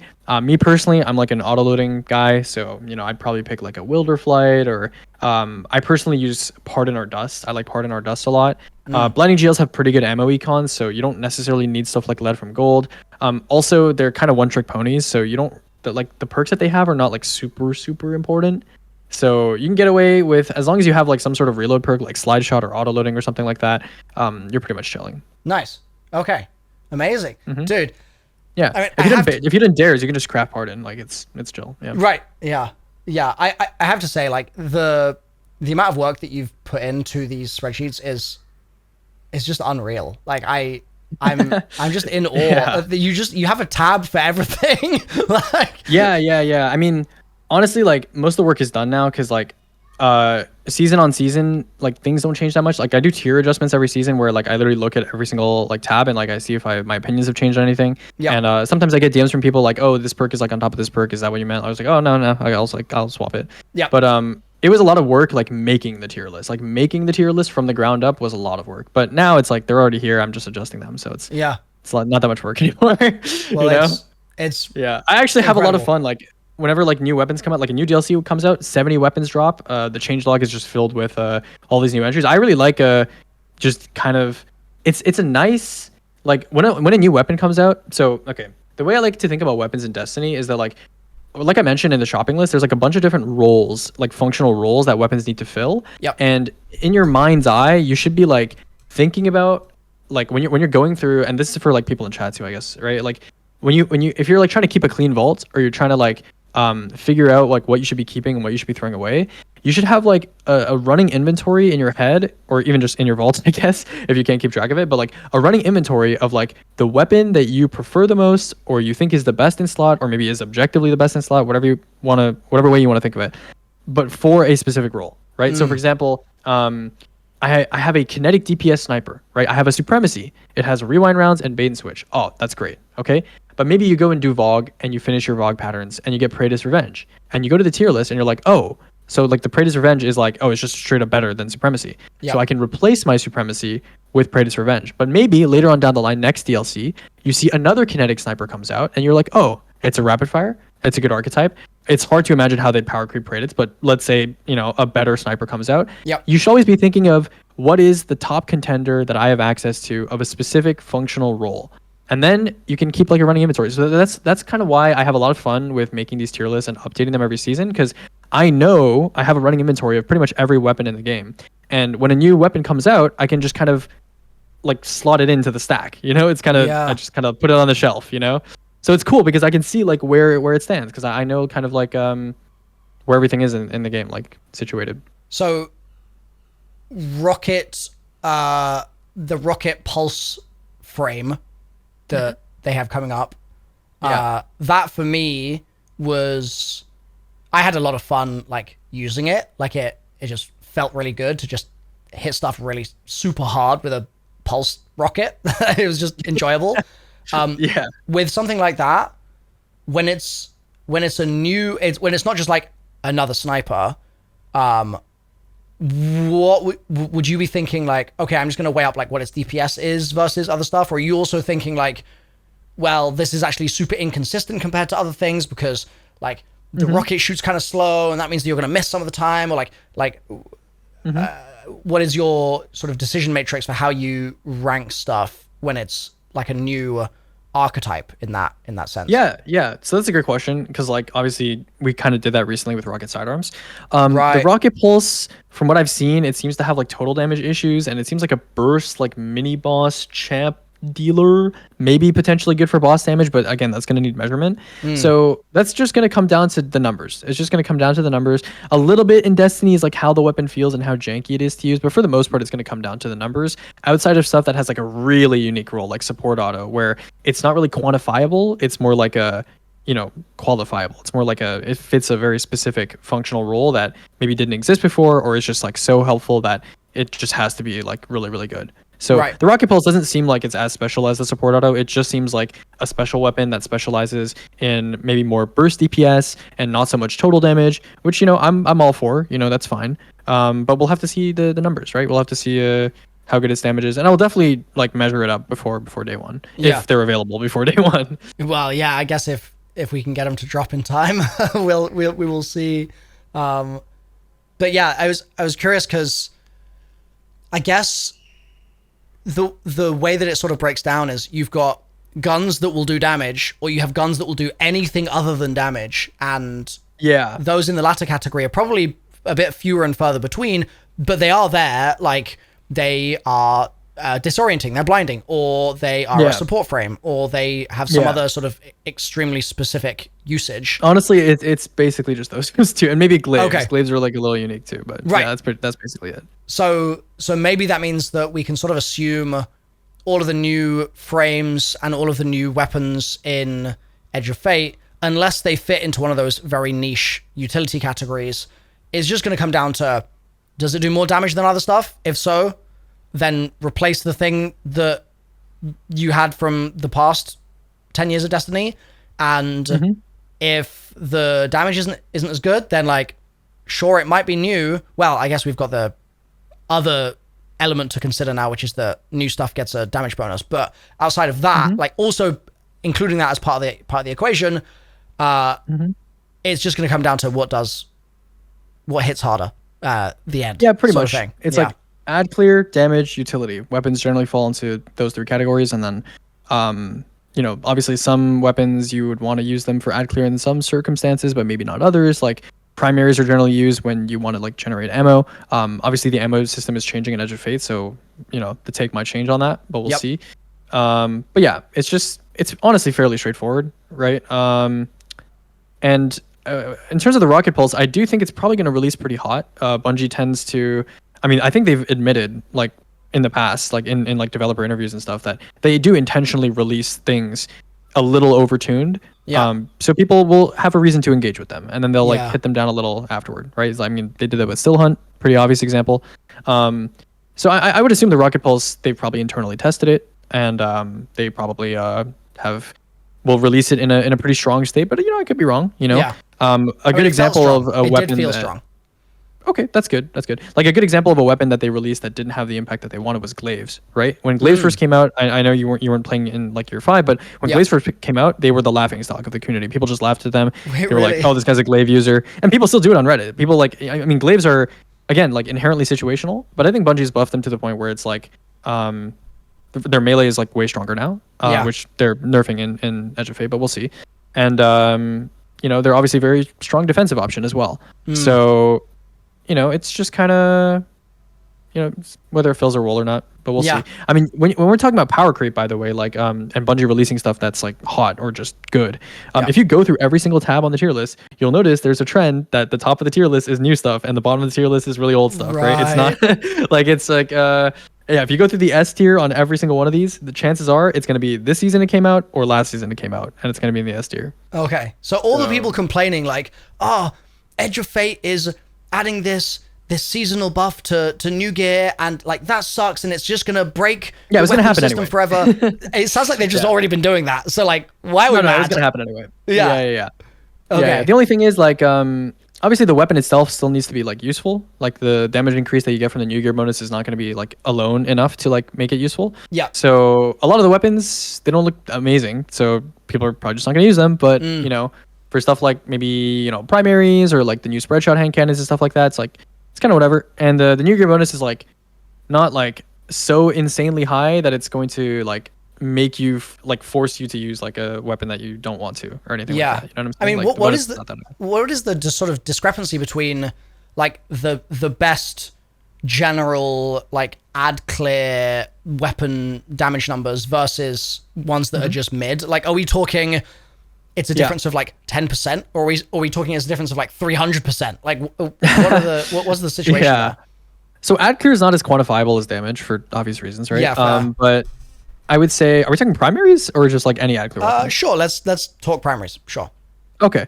I would say the difference between a really, really good primary and a really shitty primary is pretty big, but the difference between a really good primary and just a good primary is not that big, if that makes sense. Okay, so once you get into good territory, yeah, once you get into the A tier, if you have an A tier or higher decent weapon, like weapon type, I think you're happy, right? So when I say decent weapon type, I'm talking hand cannons are pretty good right now, pulses are pretty decent right now. What else do we have? Your sidearms are pretty good if you play within their range. Yeah, scouts, autos, SMGs, and bows are definitely the 4 maybe weakest in the sandbox right now. But they're not so weak to the point that they're like unusable. But you would definitely want to have a specific reason to use them over the 3 that I just mentioned. Yeah. Okay. And so the like a 10% seasonal buff to a weapon like that is not going to make or break whether... Oh, absolutely. No. Yeah. Okay. New gear bonus is going to affect special and power weapons a lot more than it does primaries, unless they change the scaling on the numbers and it's like different for primaries or something like that. But yeah, I can't lie to you, like a 10% buff on an entire like a sidearm or something is not going to like make people use it unless it's like equal to the sidearms that we have right now, and then it's just like, well, you may as well. But the bonus that new gear bonus provides right now, like especially after they changed it, is like not high enough to like be noticeable. It's just like an incentive, I guess. Like I could literally take it or leave it. I really don't care about it either way. But yeah, I would say honestly, like raw damage is not like the big thing when it comes to primaries. I think the best primaries in the game right now are the ones that have good on hit or on kill splash perks, right? So there was a period in Destiny where everyone just wanted damage perks on primaries, right? It was like outlaw kill clip, outlaw rampage, everyone was just, that was the whole thing, right? But back then we didn't have kinetic tremors or incandescent or destabilizing rounds or any of this stuff, right? And Bungie over time has been like, okay, well, instead of like tuning the single target damage numbers up, what can we do to make primaries more appealing? And then they were like, oh, okay, what if we add incandescent to primaries, right? I think that was like one of the first like splash perks that primaries got. Right. And then they started adding more stuff to primaries. And now, since every primary on the block these days comes with an elemental splash perk, they realized, oh, well, we need to make them even better. So how do we make them better? Oh, we'll give them double splash perks. Some primaries have double splash perks. Or we'll give them a utility perk, like attrition orbs or repulsor brace or something like that, and we'll give it a splash perk, right? So things have kind of changed over time. Like reload perks are not as treasured anymore, and single target damage perks are straight up, like, in my opinion, just not really good on primaries anymore, to be honest. I wouldn't say throwing, but like if you look at my tier lists, like the primaries that are in the B tier, the C tier are primaries that primarily have like, actually there's so many primaries in this game that those primaries that just have single target perks are probably like in the D tier and the E tier now. Yeah. Let me pull that up here. So you're talking in the shopping list or in a different tab? I'm talking about just the primary tier list, so like autos, bows, hand cannons, pulses. But is there a tab for primaries? Is that a thing here? Yeah. Those are the. I mean, not like they're separated together. Okay, they're separated into their individual. So the way I have this like tier list like structured is I have all the different like weapon families in their own tier lists. But if you want to know how good is a sidearm versus like a scout, that's what the archetype tier list is for. So it's kind of like twofold, right? I see. Okay, gotcha. Yeah. So you look at the archetype tier list and you're like, oh, okay, so like bows are like okay, or like they're not so good, or glaives are really good, or whatever it is. Yeah, I mean, and then from there you're like, okay, here, so that's a bad sign. Bows are. Where are they at? Bows are really like contingent on their ability to like one-shot ads. The second you have to like start two-shotting ads, bows like fall off a cliff in terms of their quality of life. And so in contest content, they can be questionable in terms of their capability, but some bows with like really good perks that synergize really well with them, like Dragonfly Volt Shot and On Denouement from SE. It's like an outlier. Like it can feel pretty good, and bows are also like good users of like mag percent perks. So this is like a design, I don't know, concept paradigm thing from Destiny. A lot of perks are based on the percentage of your mag. Like, okay, when I say like on hit versus on kill perk, do you know what I mean? So like on kill perk is like when you kill an ad, something happens. On hit is like when you score a certain number of hits, something happens, right? So in endgame content, because you're not killing stuff as often, like on hit perks can be more valuable. Like the difference between like Rapid Hit and Outlaw, for example. Rapid Hit is generally considered to be a better perk in endgame content because hitting an enemy in the head a bunch of times instead of actually getting a crit kill is like more likely to happen, right? So for on-hit perks, a lot of the Destiny perk systems use a mag counter, and weapons that are able to dump their mag more quickly are more favorable in this mag counter system. So that's, for example, why you've probably heard of VS Velocity Baton, the Void Area Denial from Vesper. It has attrition orbs, right? It has attrition orbs, and attrition orbs is a mag percent counter based perk. And you know how much a GL mag contains, right? It's 1. It's 1, right? So although attrition orbs GLs have like custom tuning, because otherwise they'd be shitting orbs like even more than they currently do, you can easily make like 3 or 4 orbs from a single shot of Area Denial if you fired it into a group of ads. So bows, because they also have a mag size of 1, it's really easy to hit like a big counter or a big percentage of their mag. And so Kinetic Tremors is also a mag percent based perk. And so, bows can potentially be a good user of Kinetic Tremors. So. Okay. Yeah, I didn't realize that before about the mag percentage. I just hadn't tuned into that as an element of that. That's interesting. Yeah, it's just a little tidbit. It's not like a super important thing to know. Yeah. I would say if you're really just trying to like have full understanding of like what to do in this game and like what stuff to choose in this game, Compendium's your best friend, right? Compendium's your best friend. A lot of good testing in there.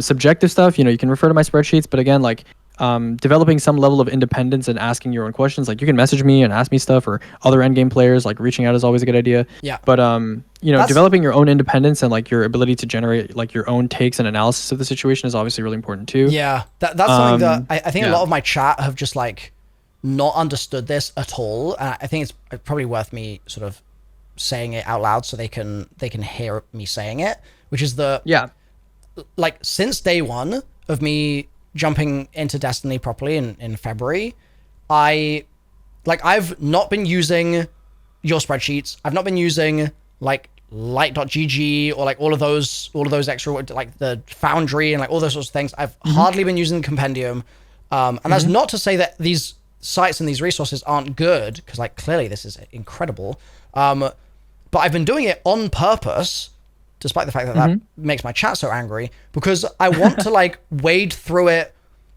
and make it more difficult for myself, so I actually get to test some stuff and learn from doing it, instead of only being like, okay, let me always defer to other people's opinion 100% of the time and never consider it for myself, right? So like 100%, an example is in Pit of Heresy.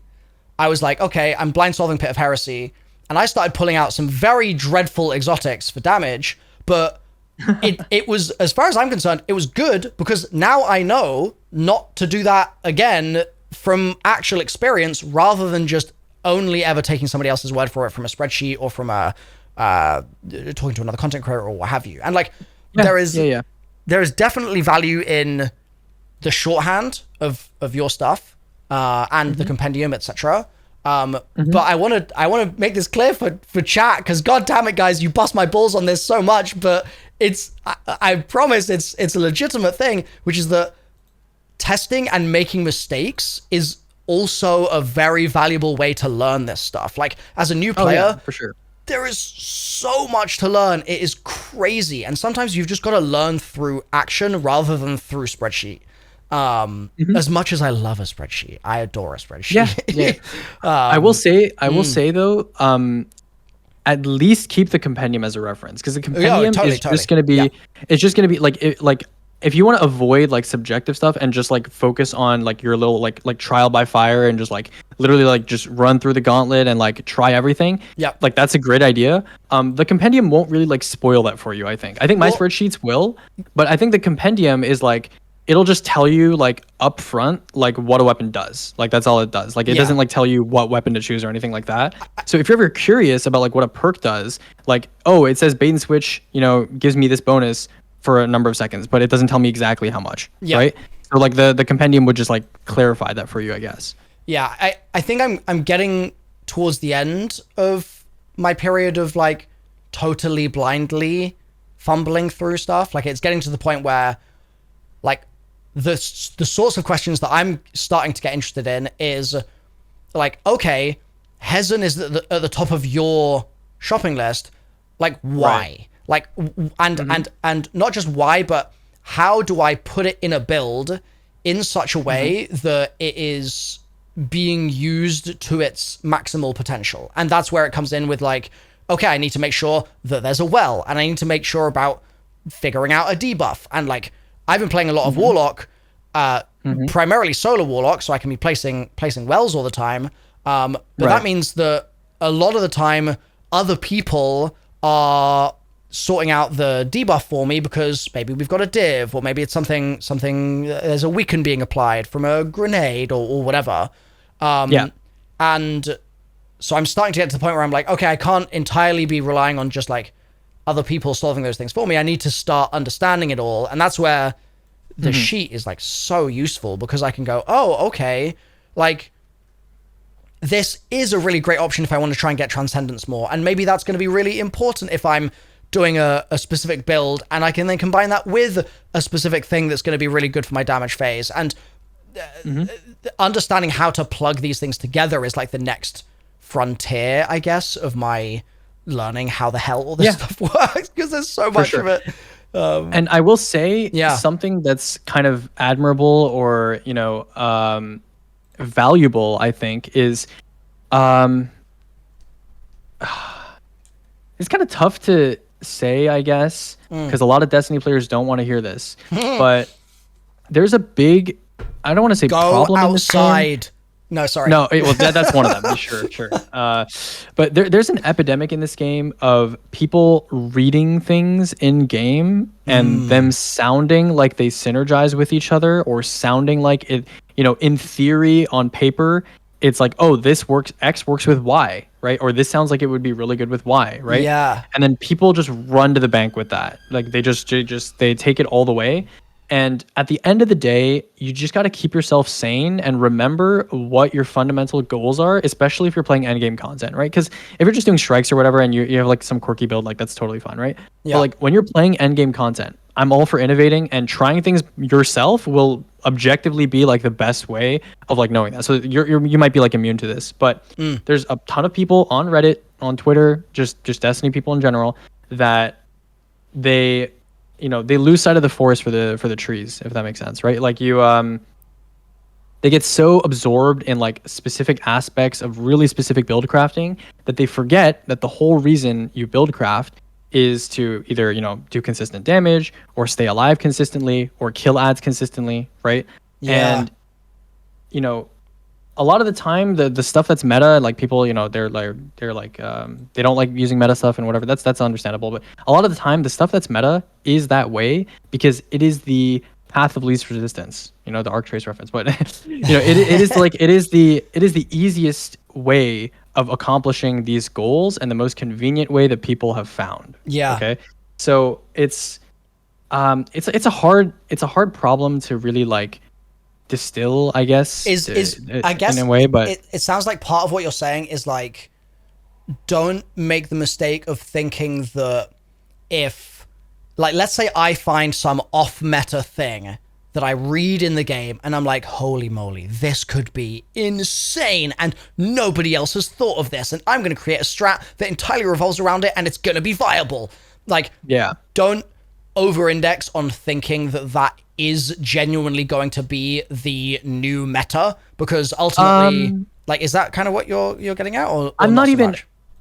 I'm not even referring to like that sort of thing, because like, okay, there's definitely people on Reddit who are like fanatics of like certain exotics, and they just like, they love Tommy's matchbook or something, which is like, totally fine. Like, you know, be my guest. But the thing that I'm referring to more is that just keep your set of goals in mind when you're making a build or whatever it is. And at the end of the day, right, it's the, like, build crafting is important and your decisions matter, but it's whatever will help you with the macro stuff that matters, and not necessarily like the micro stuff, right? So like a crazy specific fragment interaction and stuff like that, it's like it's helpful, but like the main things in your build should focus on strengthening the foundational like pillars of whatever content you're trying to tackle, right? So if you're playing like, I don't know, Consecration Titan or something like that, like your goal should be, you know, nuking the ads and like staying alive. And like your build, there's some things in Destiny that will like maybe bring your build up by like 1% or like a little bit situational, and like people tend to get a little bit like lost or distracted by that kind of stuff. Really, it's just like the macro stuff that matters. It's like the upper level, you know, what are your main goals with your build? Yeah. And like, I'm not saying micro optimization is like a bad thing. I'm literally like a speedrunner. Like that's like my job. Yeah. But a lot of people, I think, just get a little too lost on their way, and they lose sight of like the core goals of what you're trying to accomplish in in-game content when they're like making their stuff. Yeah, it's like, okay, you can squeeze out an extra 3.7% damage against a specific ad while you're in this encounter by doing this funky thing with your this and your that, but if you're dead, then you can't do boss damage, and you die half the time that you try and do this weird funky thing. So what are you doing? Like, it's, sure. I mean, things. I mean, I'm kind of I've fallen victim to that too. That's like a play style thing as well. But I guess I'm more referring to like, I don't know, just like testing stuff and like just like small little like interactions, like I don't know, like on Twitter, like people get a lot of traction on like, you know, showcasing like builds with like super intricate interactions with artifact mods and like all this sort of stuff. But like at the end of the day, like the core stuff is what really matters when it comes to like, if you care about your success in like day ones or races and stuff like that, like that is what's going to be the difference maker at the end of the day. Like how well can you support those macro fundamentals that matter the most? Okay. Damn, that last sentence kind of hit. That was, I felt like I just got some like generational wisdom. There's a lot of stuff in this game where in terms of like play style and like gameplay and like just player skill that I don't think any content creator really focuses on that kind of stuff. So I'll try to like, I don't know, in the future, like make a space for that kind of discussion. But yeah, I mean, one of the things that I think maybe we can sort of chat about again in the coming weeks or months or whatever is like something I'm really trying to do right now is I'm going from a player that just plays the video game to a player that I would describe as like someone who has improved at the video game. And I've definitely improved in the time that I've been playing so far, but it's been improvement mostly by virtue of just playing it. And like the next stage of what I feel like my journey is going to entail is like the player that improves by studying it a bit more and being a bit more intentional with it. And that's why, like today when you were like, hey, do you want to chat? I was like, hell yeah, this could actually be so useful because there's a lot of tools out there, but sometimes even just knowing how to approach using the tools and when to use one tool versus another can also be a bit sort of mysterious. So A, it's been very helpful to get sort of a run through of all that, but then B, also, I'm sure there's gonna be things that come up where it's like, okay, I'm gonna be thinking about how I get better at insert thing here. Let's say it's get better at like puzzle solving, which sounds like a pretty nebulous goal of just like, well, you just have to be like smarter. Like, is that all it is? But obviously these are learnable things. These are teachable things. And similarly with you, with the vast amount of game knowledge that you have, I'm sure there's like, and similar to the 7-part series that you mentioned before, where it was like explaining the building blocks of all these sort of components that you're plugging together to help beginner to sort of intermediate players understand these things. I'm sure there's more stuff like that you can put together for videos, and that I will be also like trying to learn in real time, so I can let you know like, hey, I really need this resource here, like help me, man.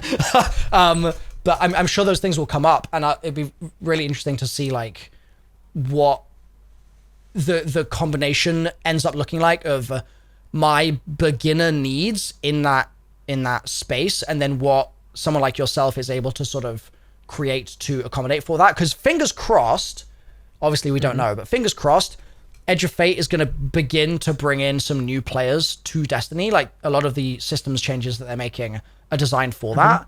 And so hopefully there'll be a lot of players in my shoes who have these same pain points, and I think that you're very well equipped to answer them. Yeah, hopefully. Yeah. Yeah, I hope so. I mean, Destiny DLCs, there's always an explosion in population, like no matter what happens. So we'll see. I mean, it's all about retention, right? Retention. So Yeah. good luck to the devs. Hopefully the sandbox is healthy. People enjoy their time and they stick around for longer than normal. Yeah, man. Well, for today, we've been yapping for how long has it been? We've been it's like 2 hours of information. Yeah. I will let you get back to what you were doing, but thank you so much for walking me through everything. Of course. I intend to basically spend the little time I have in the next 2 weeks trying to speedrun learning as much as I can about the game and studying the game as much as possible. I'm sure I will end up having another suite of questions to ask you at some point, so I will let you know when that happens. For sure. And we can chat again. But yeah, thank you so much. This was amazing.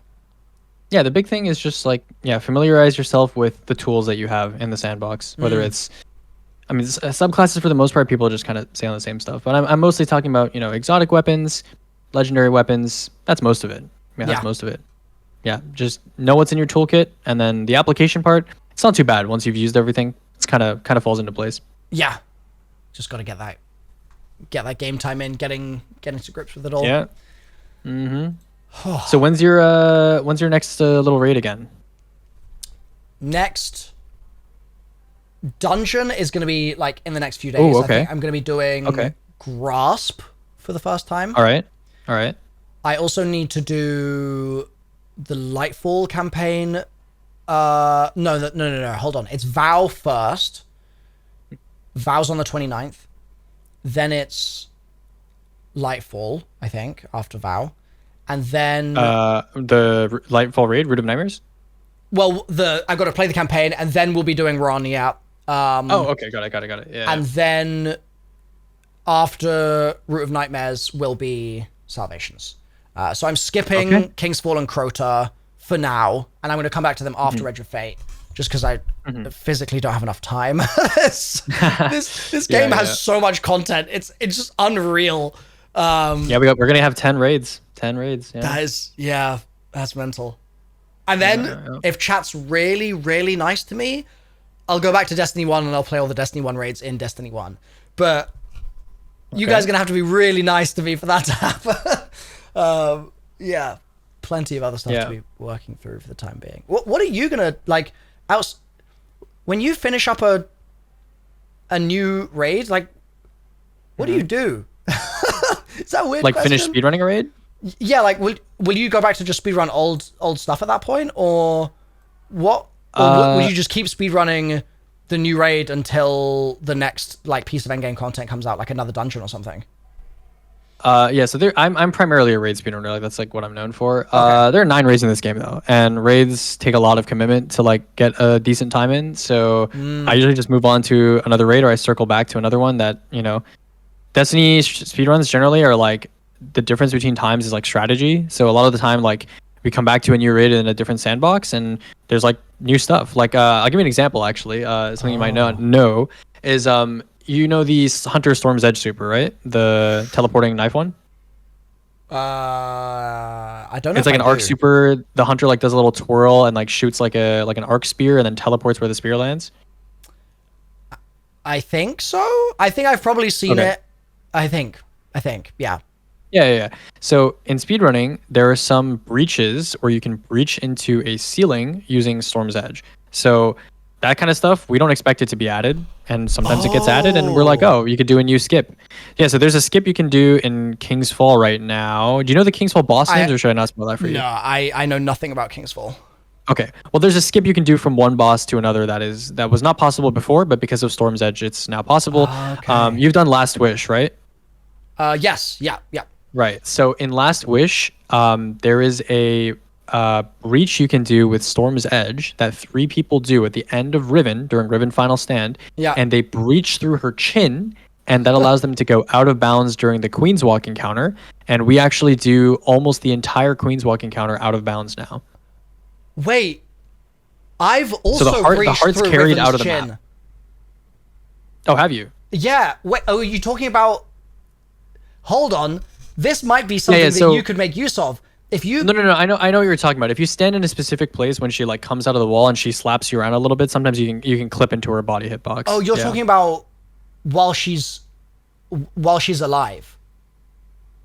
Well, I was more referring to if you've accidentally gone out of bounds before, it's probably because when you killed Riven and she does her little flail around animation and then you go into her mouth. If you're standing in a specific location, it can like clip you into her body. Because when she dies, I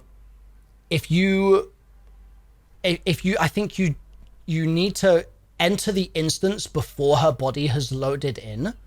And you basically get under her chin and then she will load on top of you. And you're then in her body. One of your mods is explaining. Yeah, I've done that before. So that's actually a funny story is when when we do Queen's Walk practice and we load into a Queen's Walk checkpoint, because the body, like you mentioned, is not loaded in, if you shatter skate to where her body is going to load in before it loads in, we don't have to go get the flag and rally and get Storm's Edge. You could just kind of clip through her and go out of the map. So we do that during practice. Yeah, that is something you can do. So that I guess was I did it accidentally, but it has a purpose. So you can't do it in a full speed run because obviously her body's already there, but it is helpful for practice. Yeah, it is right. Okay. Well, yeah. Like I said, thank you so much for walking me through everything. Yep. Do you need to go right now, by the way, or no? I have some sponsor stuff that I need to get to in this stream. Continue what you were about to say. Oh yeah, I was just gonna leave you with one more thing because we were discussing. Okay. I can a couple minutes. I can do another thing. Yeah, for sure. Okay. So in Destiny, there you mentioned like Zoetic Lockset and Atrax being like weird, right? So yes. I think to my estimation, there's like 3 main boss types in Destiny. This is something that no one talks about. I've not even talked about this on video. So this is like it's I don't know, it's not like a secret or anything, but it's just something you should know about, I guess, right? So there's 3 boss types in Destiny, at least the way the devs make them. You have your standard boss model, which is like I don't know, like a Tanyx or like an Atheon or a Templar, like bosses that are you damage them directly. They're just like a big enemy, and you damage them directly, and their health bar goes down, right? Okay. Standard stuff. The second type of enemy is called a proxy boss. This is not an official name, but that's what we call them. It's a proxy boss, and what a proxy boss is it's a boss. Generally speaking, they make these the way their engine is coded, or I suppose however they want to design their bosses. Yep.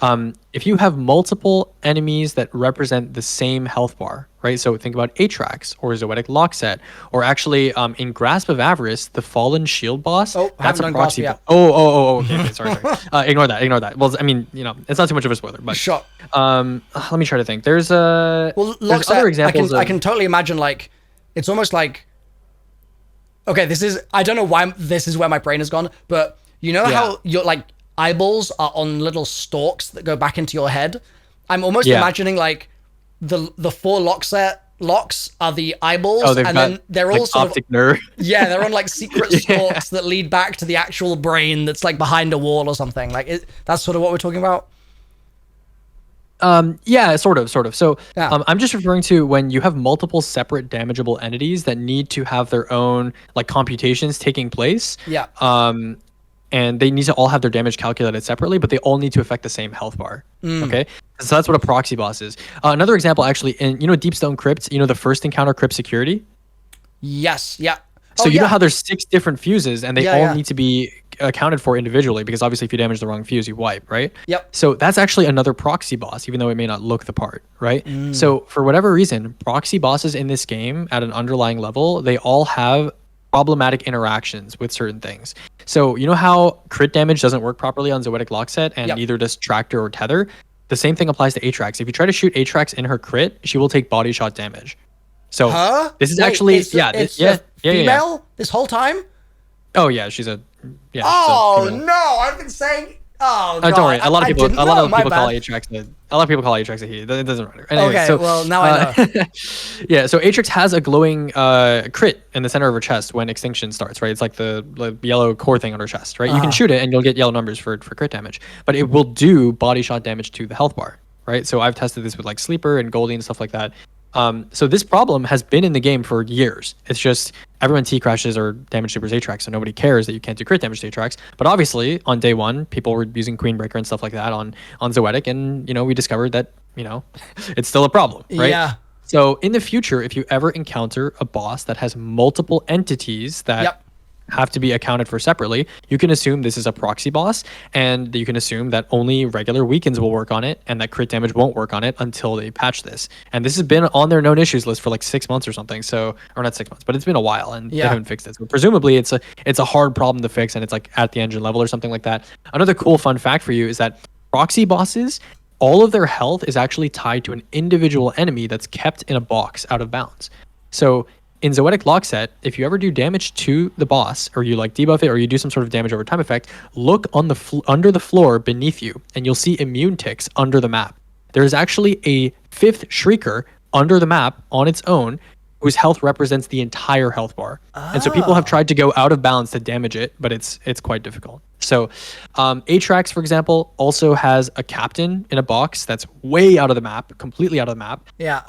Crypt Security has a Vandal completely underneath the map. If you, maybe something with your chat you could do for some content is you can watch Esoteric. He did like a solo Crypt Security back then. And what you would do is you would break through the death barrier underneath the map with a Sparrow, and you would kill the Crypt Security guy with like a solar grenade through the floor. Okay. So yeah, these enemies often have way less health than the actual like health bar is supposed to have. They don't have any multipliers. Yeah. So you just kind of throw a solar grenade at the Vandal, and the security encounter just ends because like the health bar is depleted. Right. Wow. So in Grasp of Avarice speedruns, this isn't a spoiler for any mechanics or anything, but one of the bosses, there is a box out of bounds where you do a crazy like Sparrow attack. If you're interested, I have like a whole series breaking down like how speedruns work and stuff like that. But there's a box, and there's like a guy in the box, and you shoot Galley at him, and the encounter just ends. And normally the encounter is like a puzzle encounter, but like it just ends, right? So so proxy bosses are coded like that. So that's the second type of boss, and the third type of boss, which people again, no one ever mentions this type of boss, by the way. And it's, I don't even know what I'm going to call them. I'm going to call them giant bosses, I guess. I'm thinking Oryx, and I'm thinking Witness. Okay, so Oryx and Witness. Wait, okay, they're a hold bit on. Just to be clear, because I have not. Oh right, you haven't. Oh, Right. but I've played Excision, so I've. Okay, so you know what the Witness looks like. Okay, yes, yeah. So I'll just say Witness. You'll deal with the other bosses. But if this is information relevant to Salvation's Edge, then let's not do it. No, it's not. Okay. It is related to how you do damage to the boss, but I'll leave those details out. Let's not even. I'm too scared. You want nothing? Okay. Nothing. I'm too worried. But okay. Let's return to this once we've done Salvations, because I'm so curious what you are going to say. But for the time being, it's basically the same thing as like Zoetic and Aatrox, where like some stuff doesn't work how you might expect. That's all I'll say. Okay. That's fair. Yeah. So just to bring it back to the proxy bosses thing, so I can like remember this in my head. You said regular weakens do work. Correct. And so that's my like 15% weaken. But are we saying Fellwinter's, Tractor, and Tether, all three do not work? Yeah, they don't work. Okay. And do buffs get affected or no? I believe certain buffs don't work. If you're interested, my friend, a 2016 Toyota Corolla, that's his gamer name, yeah. You can look up, he has a video that talks about what buffs and debuffs work and don't work on Aatrox, and that should explain the same thing for Zoetic. I believe for Zoetic, one of your mods is saying surges don't work. Yeah, surges don't work on Zoetic, they don't work on Aatrox, but I believe like regular buffs do work, so like Emprift, Lumina, stuff like that. Okay. Weirdly, I'm pretty sure a 2016 Toyota Corolla was in chat while I was doing my solo floor for Sundered way back in February. I think, because I feel like I remember the name, and I remember them having good info. So I will definitely check out their video at some point. Yeah, Curl is another science guy. He's like he does like ubing and stuff like that. He's like, there's like different, I don't know, there's different facets of like the endgame community. There's like all these little pockets, you know. There's people that specialize in sparrow tech, people that like going out of bounds and just exploring the map, people that do testing, measurements, damage stuff, value measurements. Like, I don't know, there's like a bunch of little small pockets in the in the D2 community. Yeah. It's been very fun, like getting to know little like mini micro communities within the wider community as I go. Like I'll be doing like I was doing lore like yesterday, and there's like obviously Bife and a bunch of people that are really sort of excited about the lore, and then I'll jump in and there's the speedrun side of things, and then there's the ubing side of things, and there's the science side of things, and it's really cool how there's so many ways you can love Destiny. Do you know what I mean? Yeah. And for some people, it's just clipping through the map, and for other people, it's just fishing. Like everyone has their poison. But But were you around for fishing? I was not, but I've heard about it, and I'm sad that I wasn't here for fishing. I mean, fishing, you know, classic pastime. Yeah, I missed out for sure. Edge of Fate. Oh yeah, Stardust is saying only or specifically Echo of Undermining, like the debuff nade, that weekend works on those bosses, but not some of the other weekends. Oh. Oh god. Yeah, so even weirder. It's not even just, which is really weird because Void Weekend, like under the hood, is like treated the same from all these sources and like interacts the same for most things. So I'm surprised like only Echo of Undermining works. Yeah. So it's pretty interesting. Okay. Well, that means that going forwards, for example, this is going to be rhetorical, so don't answer this, but hypothetically, if I was to go into VOW, and in VOW there's like, I don't know, some kind of like weird Hy-Vee monster that's got like 6 tentacles or something, and each of the tentacles can take damage that all damage the central Hy-Vee slug monster, then in that scenario I maybe should assume, let's probably not put somebody on tether because it's likely that it's a proxy boss, and it's likely that that proxy boss is not gonna be affectable by tether. And I guess that means in those scenarios that it just comes down to basically what can I do to do the most body shot damage, and that probably means that we're going to be just hitting it with rocket launchers. Is that a fair... Yeah, so the convenient thing about proxy bosses is that a lot of the time you can damage multiple of their clones at the same time, right? So think about well, I mean, not necessarily proxy bosses, but like let's say like Raniques, right? Wait, have you done Vesper's Host? Nope. Oh, okay, never mind. Ignore that. For example, like Lockset, right? Yep. Like Lockset, people like using T-Crash on that boss because you can hit multiple, you know, I was about to call them servitors. Sorry, Shriekers at the same time. Or you can use Anarchy and stick 4 of them, right? So it's like, you know, it's oftentimes you'll end up using splash damage weapons anyway. Like if you have like an enemy that, for example, has like a bunch of tentacles or like a bunch of hitboxes that are near each other, like you're probably gonna end up using rockets anyway or something like that. Right. It ends up working out. Yeah, it ends up working out. There are, I'm not gonna spoil anything, but there are definitely other bosses in this game that have multiple damageable components where you're like, I'm gonna like T-Crash or like I'm gonna use a splash weapon, you know? Right. Yeah. So it's, you know, generally precision weapons are for like single targets anyway. So it's like proxy boss, you know, probably not gonna do that anyway. Yep. Got it. Okay. Well, we will leave that as a cliffhanger then for the third boss type, and we'll talk about that at some point in the future. Post Vow and Salvations. So not too far away.